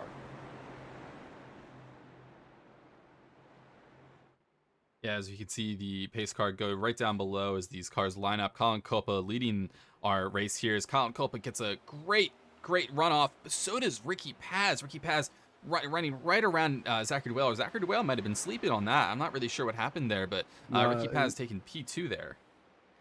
Jeremy Miller gave Ricky Paz the bump of all bumps to start him off. It was like I think it was Clint Boyer at Martinsville at one time. But he gets Ricky Paz loses that position back to Zachary DeWale, and there it is. There's number 13. We're back to Zachary DeWale on P1 or P2. Jeremy Miller's kind of been known to do that as we have another caution here with Tristan Yoder and Matt Norberg. Our what do you call it? Our steward did note though, he's like most of these drivers have only been involved in one incident so far, so they only have one cause or what caution, one strike. And as I said earlier, so if you have two strikes, your car is parked for the evening. Um, so yeah, but we most of these cars have only had one strike. But yeah. But as I was quickly saying earlier, Jeremy Miller has been known to kind of give a nice little nudge on there, whether the drivers might like it or not. I'm not sure the communication between the two, but let's take a quick look at the yellow flag. It looks like it was Tristan Yoder coming off of turn number two. Currently riding on the bottom there. I think that's alongside, I think it's Andrew Stieg, I believe, in the 13 ball state car. Yeah, gets a bit of a tank slapper coming off turn number two. Runs way down low and starts coming back into the line of traffic. Oh, Matthew Nordberg, just an innocent car, and then also he makes contact with Scott Ratliff in the 747 pit state car, and just yeah, unfortunate. Just a bit of a tank slapper. Not much he could have done, and he's going to be solely at fault for that incident. And I think this is the first incident he's been involved in tonight, so I think he'll be lucking out. He's already back on track. I think he uses fast repair, so yeah, he's going to be still in it, but very unfortunate for him and also for Matthew Nordberg. As we look at him, he toes back to pit lane. I think he already used his repair, and he's pretty much out of contention, I believe, if not the race itself. yeah, I'm gonna take a quick look actually at Matt Nordberg and what happens with him because we didn't get to see too much of what ended up happening to him after he was hit. So he kind of loses his kind of his thing there. You can see the back left tire kind of just all broken up. Definitely no. He really smashes that other side. Yeah, he's damaged any kind of gearbox he has back there. So that's transmission is shot. But he just locks his brakes up, trying to hold up as much as he can. Which honestly, that's exactly what Tristan Yoder should have did.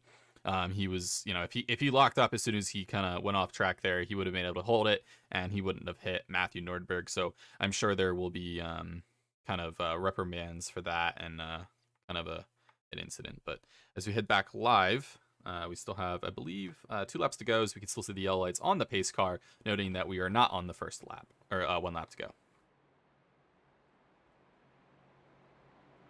Yep, it's started. It already was starting to get to me just how long this is taking. I think yeah, some commentary that like the stats for like average lap time are gonna be very inflated because of all these caution laps and just uh, I think we can keep praying to whichever deity you'd like to choose that these drivers will smarten up and try to clean up and stop causing so many cautions. But I think that those prayers will be answered by no one. Yep. As we kind of go on to our lap one down to go, we have our drivers lining up side by side here as we have our top 17 cars on our first lap, which I'll quickly run down.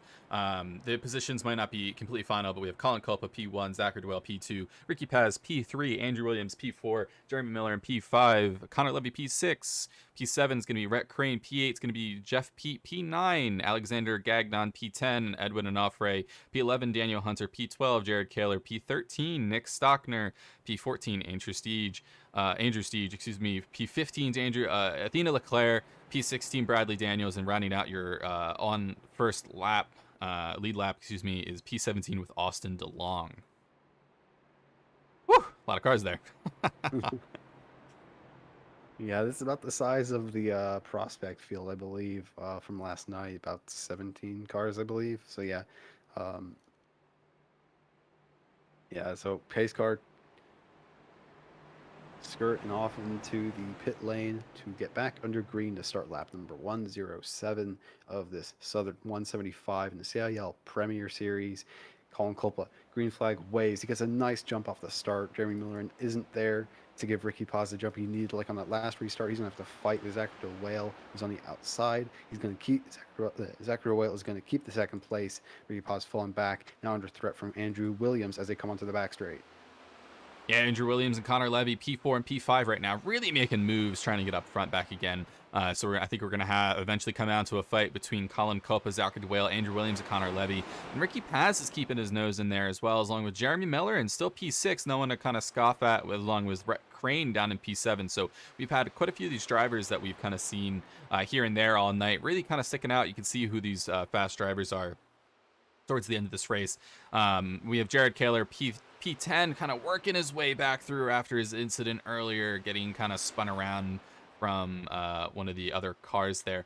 But yeah, as we can see, Zachary Dwell really hunting down Colin Coppola, trying to get that first place right on the bumper of his car coming off of that turn, as he's probably going to make this pass come into turn one, I believe. I think that was turn one. Yep. Yeah, as he makes that pass quite stick. Yeah, it'll look quite easy. Yeah, I think that's pretty much the line you want. You'll have the inside, entering it, run it very deep, kind of do a slide job hitting the wall, or almost hitting the wall, and then just kind of checking out. Looks like Colin Klippel's running a very similar line. So yeah, very low on the start, and then running towards the middle. Pretty much whichever side the car in front is running, you want to run the opposite. Yeah, so it Mm-hmm. looks like I think you said Colin Culpa, Zachary DeWale, Andrew Williams, and Connor Levy are going to be our contenders for the finish. And yeah, it looks like they've all filtered through the remaining cars into to find themselves from P1 to P4. Your, I guess, guesses for who's going to win this race. Uh, Looks like Andrew Williams is now going to be fighting against Colin Culpa to take that second place spot if looks he's going to be inside the line coming into turn number one. Uh, yeah, Colin Colquitt decides to check out on the straight to basically give that position away. Uh, Basically trying to not lose as much time on the leader. Uh, and yeah, it looks like that's pretty much a strategy. Uh, Yeah, but speaking of kind of Jared Kaler a bit, as he's trying to trying to fly his way through the field. Um, I think we're gonna see Jared Kaler really kind of make his moves here that he needs to. I mean, we only have 22 laps to go this time by, and so Jared Kaler already up to P6, starting out this green flag run on P10, so making 4 places in a couple of laps. I think he's gonna. I don't know if he'll make it in time. If we have another caution, he'll definitely be up there, but. He has quite a bit of distance between him and the guys in front of him. He has about 3.5 seconds between him and Zachary DeWale. Will he do it? there's your caution. There you go.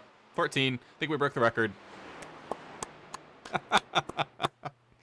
Congratulations, guys.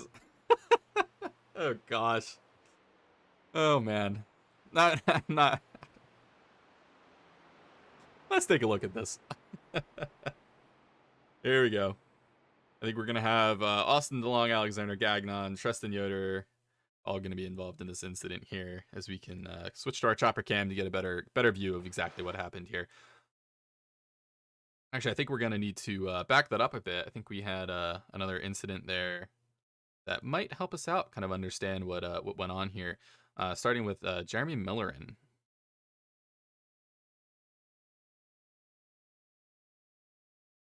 So I think we're gonna see Jeremy Millerin kind of slide up high, get caught into that dirty air, not really get any downforce, bounce off the wall. It's gonna cause the. Oh, actually, I think there were two separate incidents. The 49 gets into the 71 there. 21 doing the wreck, 22 doing some wreck avoidance, running low. I think he's going to get Oh, tagged from the 71. 13 now having to panic. I think he's going to get loose and and he hits the tag the 49. 49. So it's like two Ooh, divergent trees that come together. And yeah, so the four of them basically being a cause for this incident. And I think you said Tristan Yoder was involved. Yeah, just kind of oh, as there you go. collateral. Frankly, I think the opposite of Arca Breaks there. He slowed down so much that it kind of just ran into the crossfire. But yeah, just a very unfortunate incident for Tristan Yoder. A very awkward incident for some of these other drivers. And gonna gonna break the record for number of cautions in a CIL Premier Series race. Yeah, we take a look at that one more time in real time speed. Yeah, and that's kind of and unfortunate for Tristan Yoder there, because that's kind of the reason. That's kind of the reason some of these people, want to do ARCA braking, right? Is because that kind of thing happens. They realize, I'm like, hey, I slowed down too much, and they think they have a better chance of kind of sliding real quick right by, in which they're kind of correct, right? So I mean, if you think about it, you do have a better chance of quickly getting by if you just run past. Maybe they won't be able to hit you in time, but also you're going fast at an incident. You might be able to brake in time or something like that. So definitely. Definitely a toss up there, but the safer option always arc or not arc braking. Wow, do not say that. Is always to brake and to slow down in time, just so you can minimize that damage. So we can head back live here. Take a look at Jared Kaler, who's in P5. Yep. So might actually have a five-way uh, battle for the lead. I think who was your fourth person? I think it wasn't Rhett Crane. It was Um, Zachary Whale, Andrew Williams, Connor Levy, and Jared Kaler. So yeah, we're gonna have our four-way there.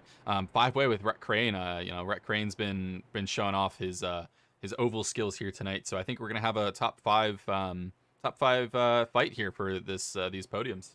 I'm really excited. yeah. So yeah, this is gonna be exciting once you get back under green here. Um, will we have the one to go this time around? We will have the one to go, as we can see the lights of the safety car going off right there. And so, yep, we will have one to go. These cars will start lining up two by two, getting ready for this restart here. That Zachary Whale will be leading, along with Andrew Williams, Connor Levy, Rhett Crane, and Jared Kaler. Our top five fight. I'm excited. I'm really excited. Everyone else, Yep. stop causing cautions. I don't want to see this race. Yeah, I feel like this is just so many drivers that we know they're super good at racing here. So just it's gonna be hard. It's gonna be some very tight action right up front here as we're about to get back under green. It's just I will have to keep my eyes peeled for 20 laps so I do not miss a thing right now. And you will not want to either.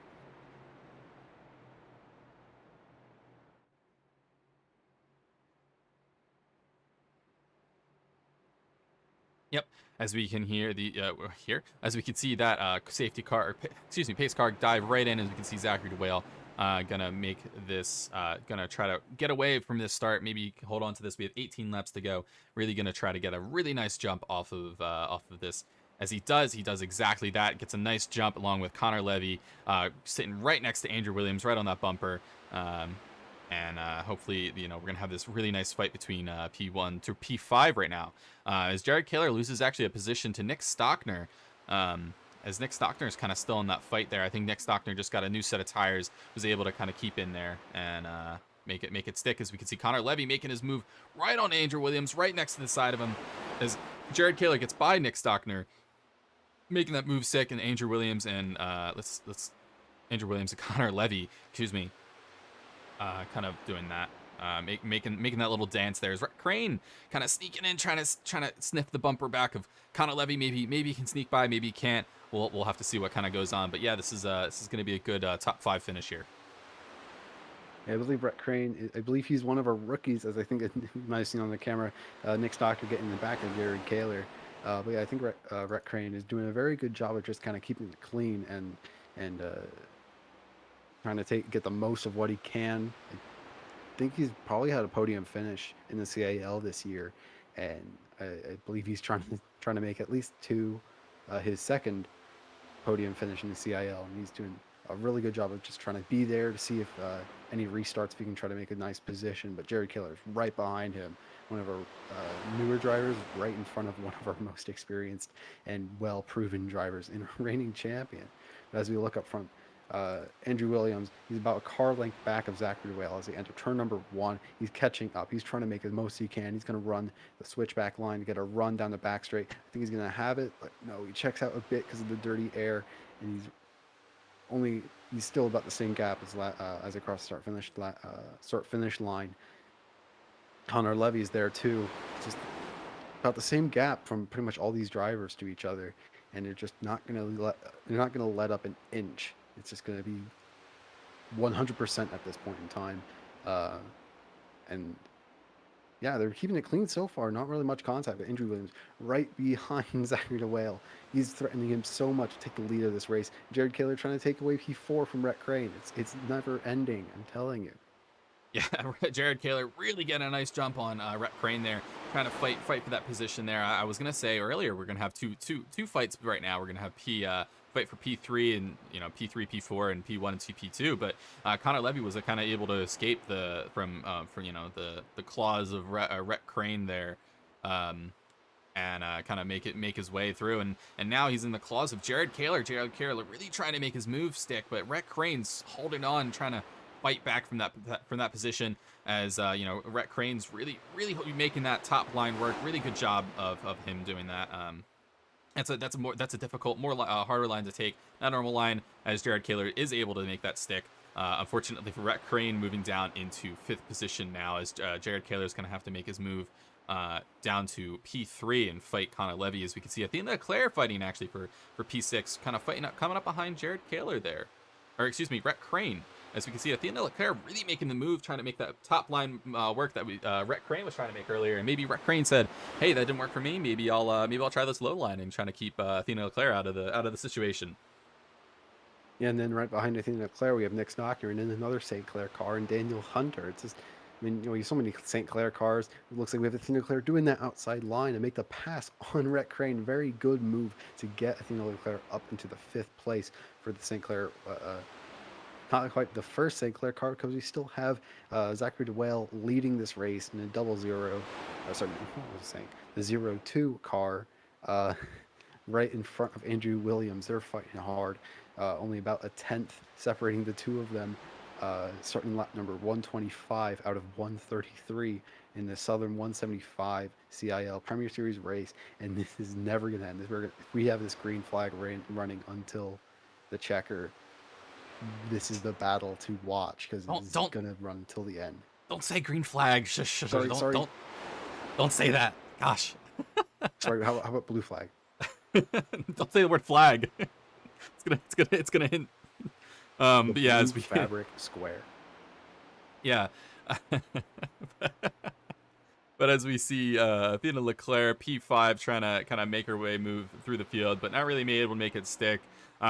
Really good job on Rhett Crane there, I will say, on the outside. Definitely a harder way to pass people on the outside, and Athena was able to make it stick. But yes, we have our top 4 people that I was kind of hoping would be in this finish. I don't know if I can win a prize there or anything. Most certainly these drivers will. At least 3 of the 4, Zachary DeWale, Andrew Williams, Connor Levy, and Jared Kaler. Jared Kaler, surprisingly, still in 4th place. Hasn't been able to get around Connor Levy. I don't know if he's trying to make a fun finish, or a exciting finish there. He's really kind of just struggling there with his tires. But we have, I know, Zachary DeWale has only 3 pit stops. Andrew Williams has 5. Connor Levy has 3, and Jared Kaler has 4. So we have pit stops all over the place between these top 4. No real strategy there. Not sure when their last pit stop was, to be honest. Oh, actually, I do. The last pit stop was 84 for the top 3 and 91 for Jared Kaler. So Jared Kaler is the one with newer tires by quite a couple of laps. Not too many, but a couple of laps.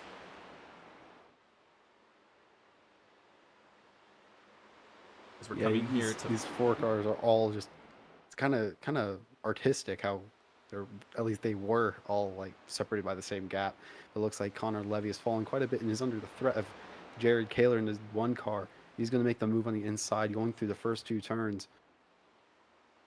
Oh, Connor Levy's able to make that stick. He's able to. Ooh, he touched the wall there. I don't know if he's going to be able to hold on to it. He was able to grab the side draft off of Jared Kaler throughout that turn. Oh, he lost the side draft in that turn.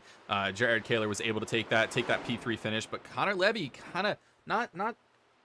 Hey, he's not falling too far behind. He's trying to get that draft. He was able to hold on to it in the very last corner, but lost it on the end of that. That can be something that happens coming off that top stretch there.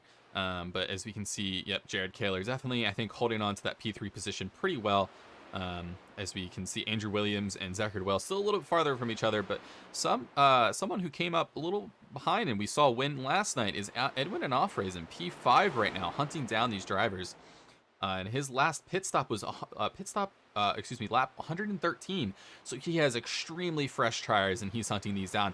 I wouldn't be shocked if Edwin Onofre is able to kind of get into the mix between Jared Kaler and Connor Levy, and we could see a fight for a 3-way fight for P3. As we can see Edwin Onofre really sneak up close there.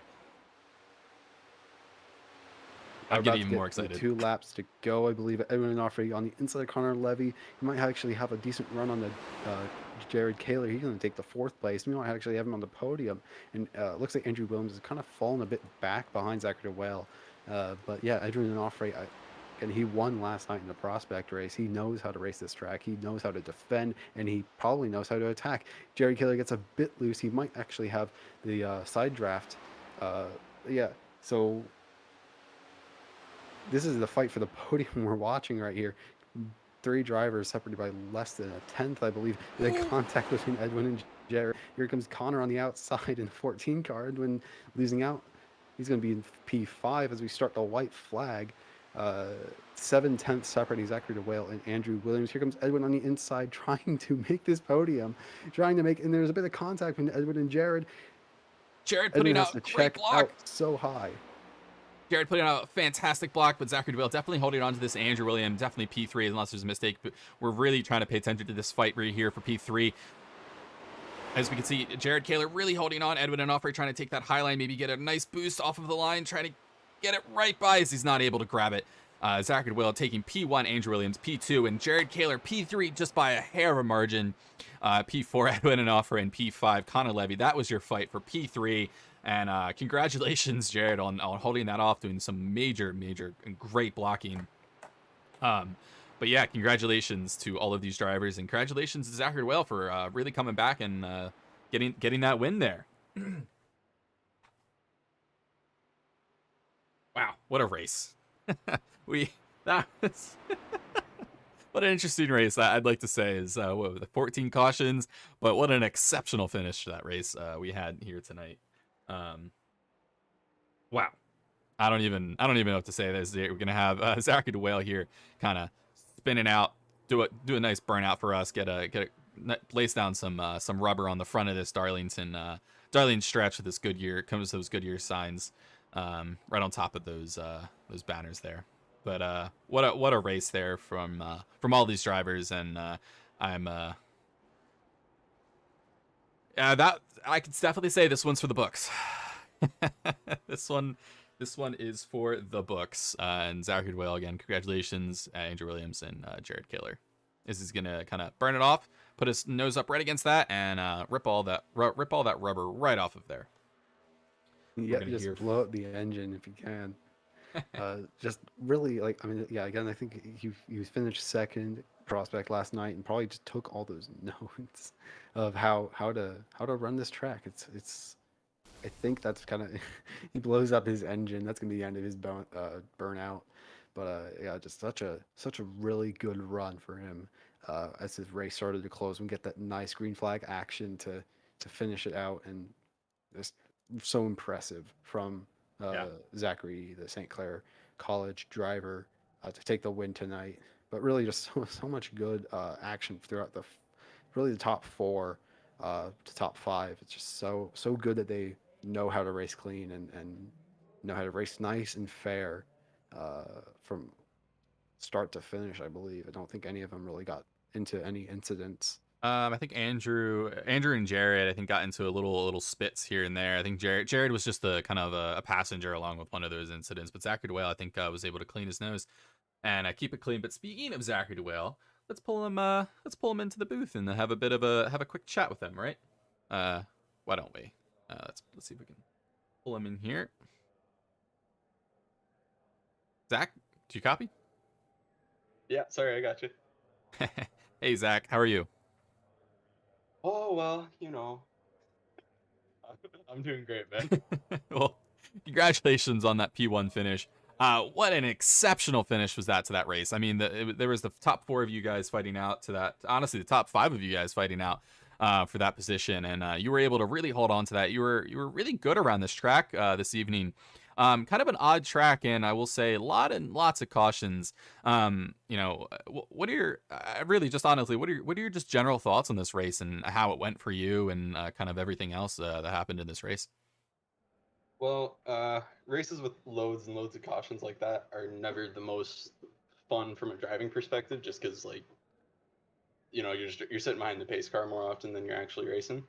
But I love this track so much, and it was really cool to be able to get the fresh tires and at the end there when I wanted them and start, just be able to pick off cars like that. It was a lot of fun. Yep, I believe awesome job with the win, but yeah, I believe you were in our prospect race last night. Is that correct? And were there any notes that you kind of took through that race to plan how you would tackle the Premier Series race tonight? Well, the race yesterday was so different from tonight, but I I was running behind Edwin for most of the race last night, and it was just really just learning how to try and pass people here because it's just so difficult. And we got it figured out, I guess. So it was just knowing how to get the runs going and how to defend a bit better here. Right, well, congratulations to the P2 finish. Anyone who you would like to shout out for your win tonight? Yeah, for sure. Emily, Riley, Jordan, Emily's dad, uh, everyone, uh, my team. It was a great race. I'm very happy. Right, congratulations. Thank you for speaking with us and have a nice night. Thanks you too, guys. That was our race winner, Zachary DeWale. Up next, we're going to have a chat with Andrew Williams, our P2 finisher. If you can bring him in. Hello, Andrew. Congratulations on your P2 finish. How was it? It was awesome. Great, difficult track to race. Got stuck at the back of the field after my early incident with, I believe it was the six. Had a great run up through the field. Lot of hard passing here. I think we could have got St. Clair, but I got a little bit of damage. I think lap 129, 130 off the turn two wall, like everyone else did tonight, and just couldn't get to him. But pulled a third at Texas, pulled second here. I'm excited to see where the season goes. Yeah, you had an absolutely incredible race tonight. I mean, it was so much fun to watch. Although despite the cautions and I think our record-breaking caution night tonight, I mean, you had an exceptional race. Everyone had a great race tonight. And this being your now your second time in the booth, I'm excited for you to have even more interviews. I love talking to you. What kind of with these longer caution kind of nights and stuff like that, how does that affect your strategy? Because I mean, there's some people that were up to 7 pit stops tonight, and how does that affect your strategy with these tires and your fuel and all of that? it's all about just picking good times to pitting with the field. Had a couple cautions where, I mean, I saw a lot of the guys at the front, some of the big winners at the end of the night were people that just stayed out because people were pitting too much. They were taking tires when they didn't need them, and that led to some interesting dynamics. Had guys at the up, defending with old tires, trying to pass up with new. It just led to a lot of chaos, and I think that really is where the quicker drivers shine, is in the midst of all that. Yeah, and picking that exact one, and I do think that's where the more experienced drivers shine. You're kind of right with that. Um, and you did really well, and that shows for it. So, do you have anyone to thank or give a shout out for tonight? No, of course I want to shout out Clemson Esports and Orangeville Racing for giving me the sponsorships and the ride tonight. Thanks all friends and family who tune in and watch us every week, and yeah, I hope to be back next week. And we'd love to see you next week. Thank you so much, and again, congratulations on that P2 finish. Nice racing.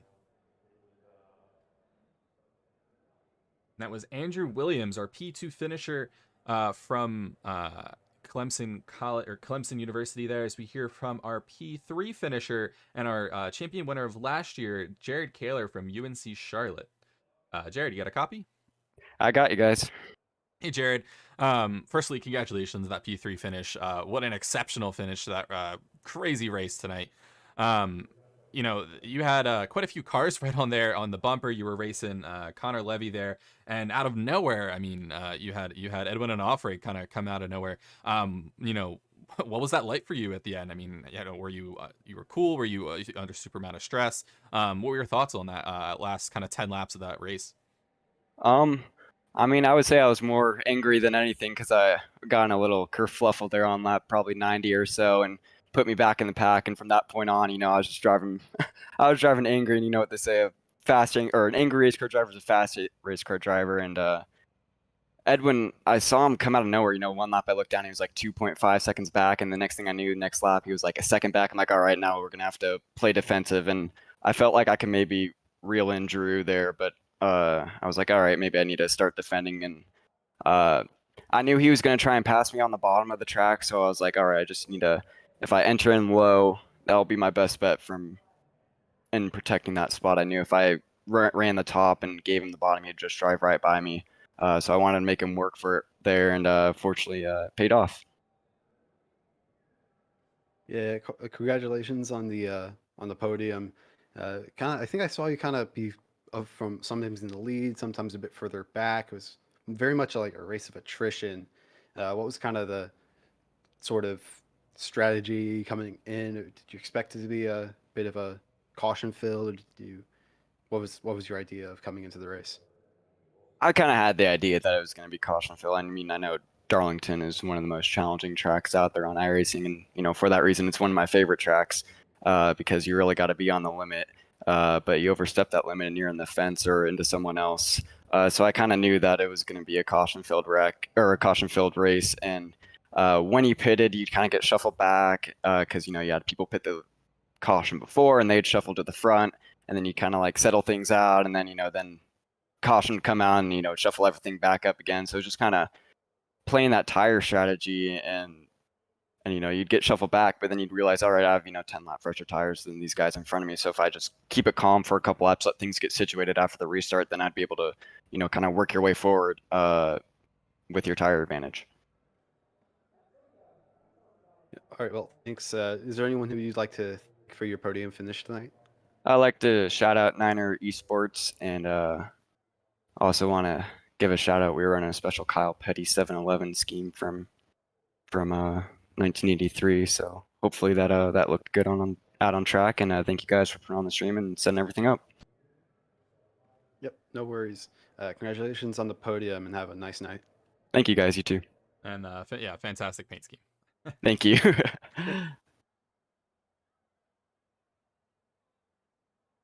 Yes, that was Jared Kaler from UNC Charlotte. Here we're gonna pull in Jeremy Millerin was our Jeremy Miller was our P7 finisher, who is our first alumni. Welcome to booth, Miller and copy. I gotcha. Yeah, well, you weren't quite up top, but you were our first finishing alumni driver. How's it feel? It was pretty good. It was pretty good. It looked like after some sequences that happened there towards the end, wasn't going to have very favorable results at all. And given all that happened tonight, I'm very happy with that finish. Yeah, and that was a pretty good finish. You know, we saw you up front quite a few times. You were leading the laps. You know, you were leading the race every once in a while. But we did. I saw you kind of use this strategy that we've seen before in some NASCAR races. Kind of give the person in front of you a bit of a bump on that coming off of that yellow restart or that restart. You know, what is the what is your kind of strategy there with that? I mean, you know, you trying to just get them up ahead so you can kind of also follow them through, or what? You know, maybe get them into a bit of a wonky situation. You could pass them underneath. I don't know. What's that situation like? Well, the biggest thing there was we had a Hoosier train going there. We had 3 Indiana schools, so we're trying to help each other out there, get a big jump, get a win for the greatest state in the union here. But yeah, basically, I was just like, I want my line to go. Do everything I can, jump when I can, give the guy in front of me a push if you don't get going like I do. All right, cool. Yeah, I was kind of curious about that. So nice. But yeah. Well, do you have anyone to kind of give a shout out or kind of give thanks to? Thanks to my dad and my stepbrother for watching tonight. I know it was a long ass race. Uh, yeah, thanks to Andrew, who's usually Andrew McCall, Purdue, who's usually here with me. Unfortunately, couldn't be here tonight, but yeah. All right. Well, again, congratulations on the first place finish for alumni, and congratulations on a great race. And we'll love to talk to you later. Alrighty, you guys have a great night. Yep, you too. All right, and that was Jeremy Millerin from Purdue University. As we kind of finish out our interviews here tonight, right before we kind of read our results, what's your kind of what was your opinion on this race? Kind of other than maybe the glaringly obvious, you know, incidents and yellows. I'll try not to base my statement on the cautions, but what I'll tell you is when they were clean, we saw magnificent racing. It was great. It was awesome to watch. So, I mean, I'm hoping that some of the drivers, maybe the ones that were maybe a bit struggling on this track. We know it's so difficult. It's narrow. It's fast. It's very hard. I'm hoping that maybe some of the drivers put in some extra time to run some laps, get a bit of practice in for the next round. It looks like it'll be Phoenix round number 5 on November 7th and 8th for the Prospect and Premier Series, respectively. So uh, it's not a crazy fast track. It's pretty flat relatively. So yeah, I do kind of hope that some of these drivers will take some more time, practice, know the lines, maybe set up some practice sessions and race with each other, learn how to run with each other, and then we'll get more green flag racing, get more close battles from start to finish instead of these sort of uh, stop and start and stop and start and stop and start again racing that we saw just tonight. And I mean, you said it. Other than those cautions, I mean, it was actually a really good race to watch. There was some great racing tonight, great battles going on tonight, especially in those last kind of, you know, 30 laps, I guess you can say. You know, 30 laps that we had there of the green flag racing right at the end. We had some absolutely exceptional racing in Darlington. Although it is a very difficult track, like Jared Kaler said. It is also a great track. Great, you know, racing comes along with it, and I'm really excited to kind of see this, and I hope we come back again here, and you know, the next season. Although it may be looked down upon from these drivers, but yeah, we had some great driving, great racing, and yeah, I'm excited to see where we can go from this again. But let's take a look here at our results from our race here tonight.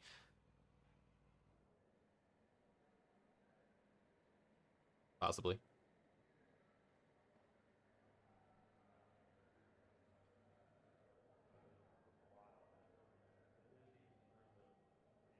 Maybe. There we go. as we have, so here we go. We have our race results here, and our P1 finisher, as we heard him in the booth, is Zachary DeWale from St. Clair College is our P1 finisher, followed by Andrew Williams in P2 from Clemson University, and Jared Kaler just barely in P3 from UNC Charlotte. Followed by the impressive end of the race, followed of Edwin Onofre in P4 from University of Texas, followed by P5 of Connor Levy. It was also another great race tonight. As we can see, P6 from Athena LeClaire, St. Clair College, P7 from our first alumni finisher of Jeremy Miller from Purdue University. P7 is going to, or excuse me, that was P7. P8 is Colin Coppola from Indiana University, followed by P9, Rhett Crane from Ball State University, and P10, Nicholas Stockner from Clemson University, wrapping up our top 10. P11 is going to be Andrew Steege, from Ball State. He's from Ball State, yeah. Yes, Ball State University, and P12 is Ethan Head from University of Tennessee, Knoxville. P13. Ooh, sorry, there you go. You go. No, you can take it. You take it. Sorry. P13 is Austin DeLong from Pennsylvania College of Technology. P14, Jeff Pete, University of Minnesota, Twin Cities.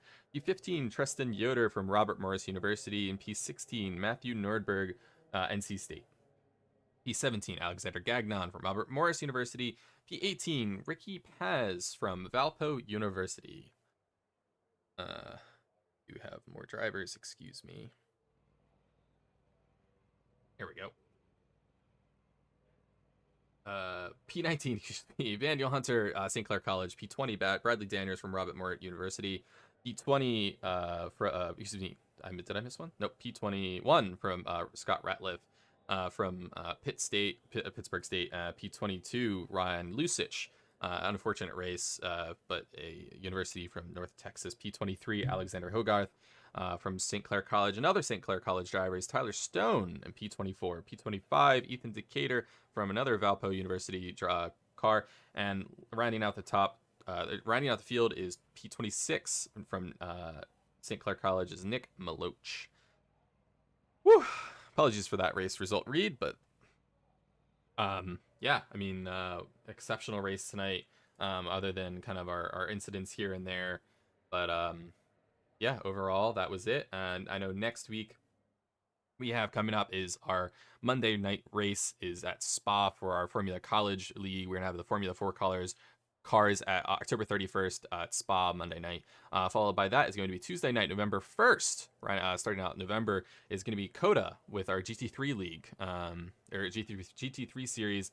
So that should be a really good race. What an exceptional track, Phoenix is. COTA is. We have these two great tracks coming up between those two leagues. And the following week, November 7th, like you said earlier, is going to be starting out with our Prospect League. It's going to be Phoenix, along with the next day, Tuesday, November 8th, is going to also be Phoenix for our Premier League. So you can come back that day to see our these drivers kind of battle it out again at the at Phoenix, which is honestly one of my favorite ovals, around this area.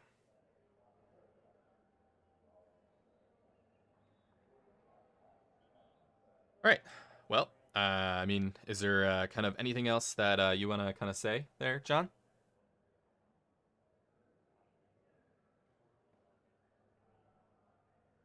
Oh, I think we lost John. Give me a quick second. Sorry, John. I think we lost you there. I was just saying, is there anything else you kind of you want to kind of say? Give your kind of final thoughts on anything? Yeah, I mean, I feel like kind of probably said everything personally, but I mean, next weekend, next race weekend for the CiL Oval Series, we'll be at Phoenix. So I mean, it's quite a different track. I think I already said that before, but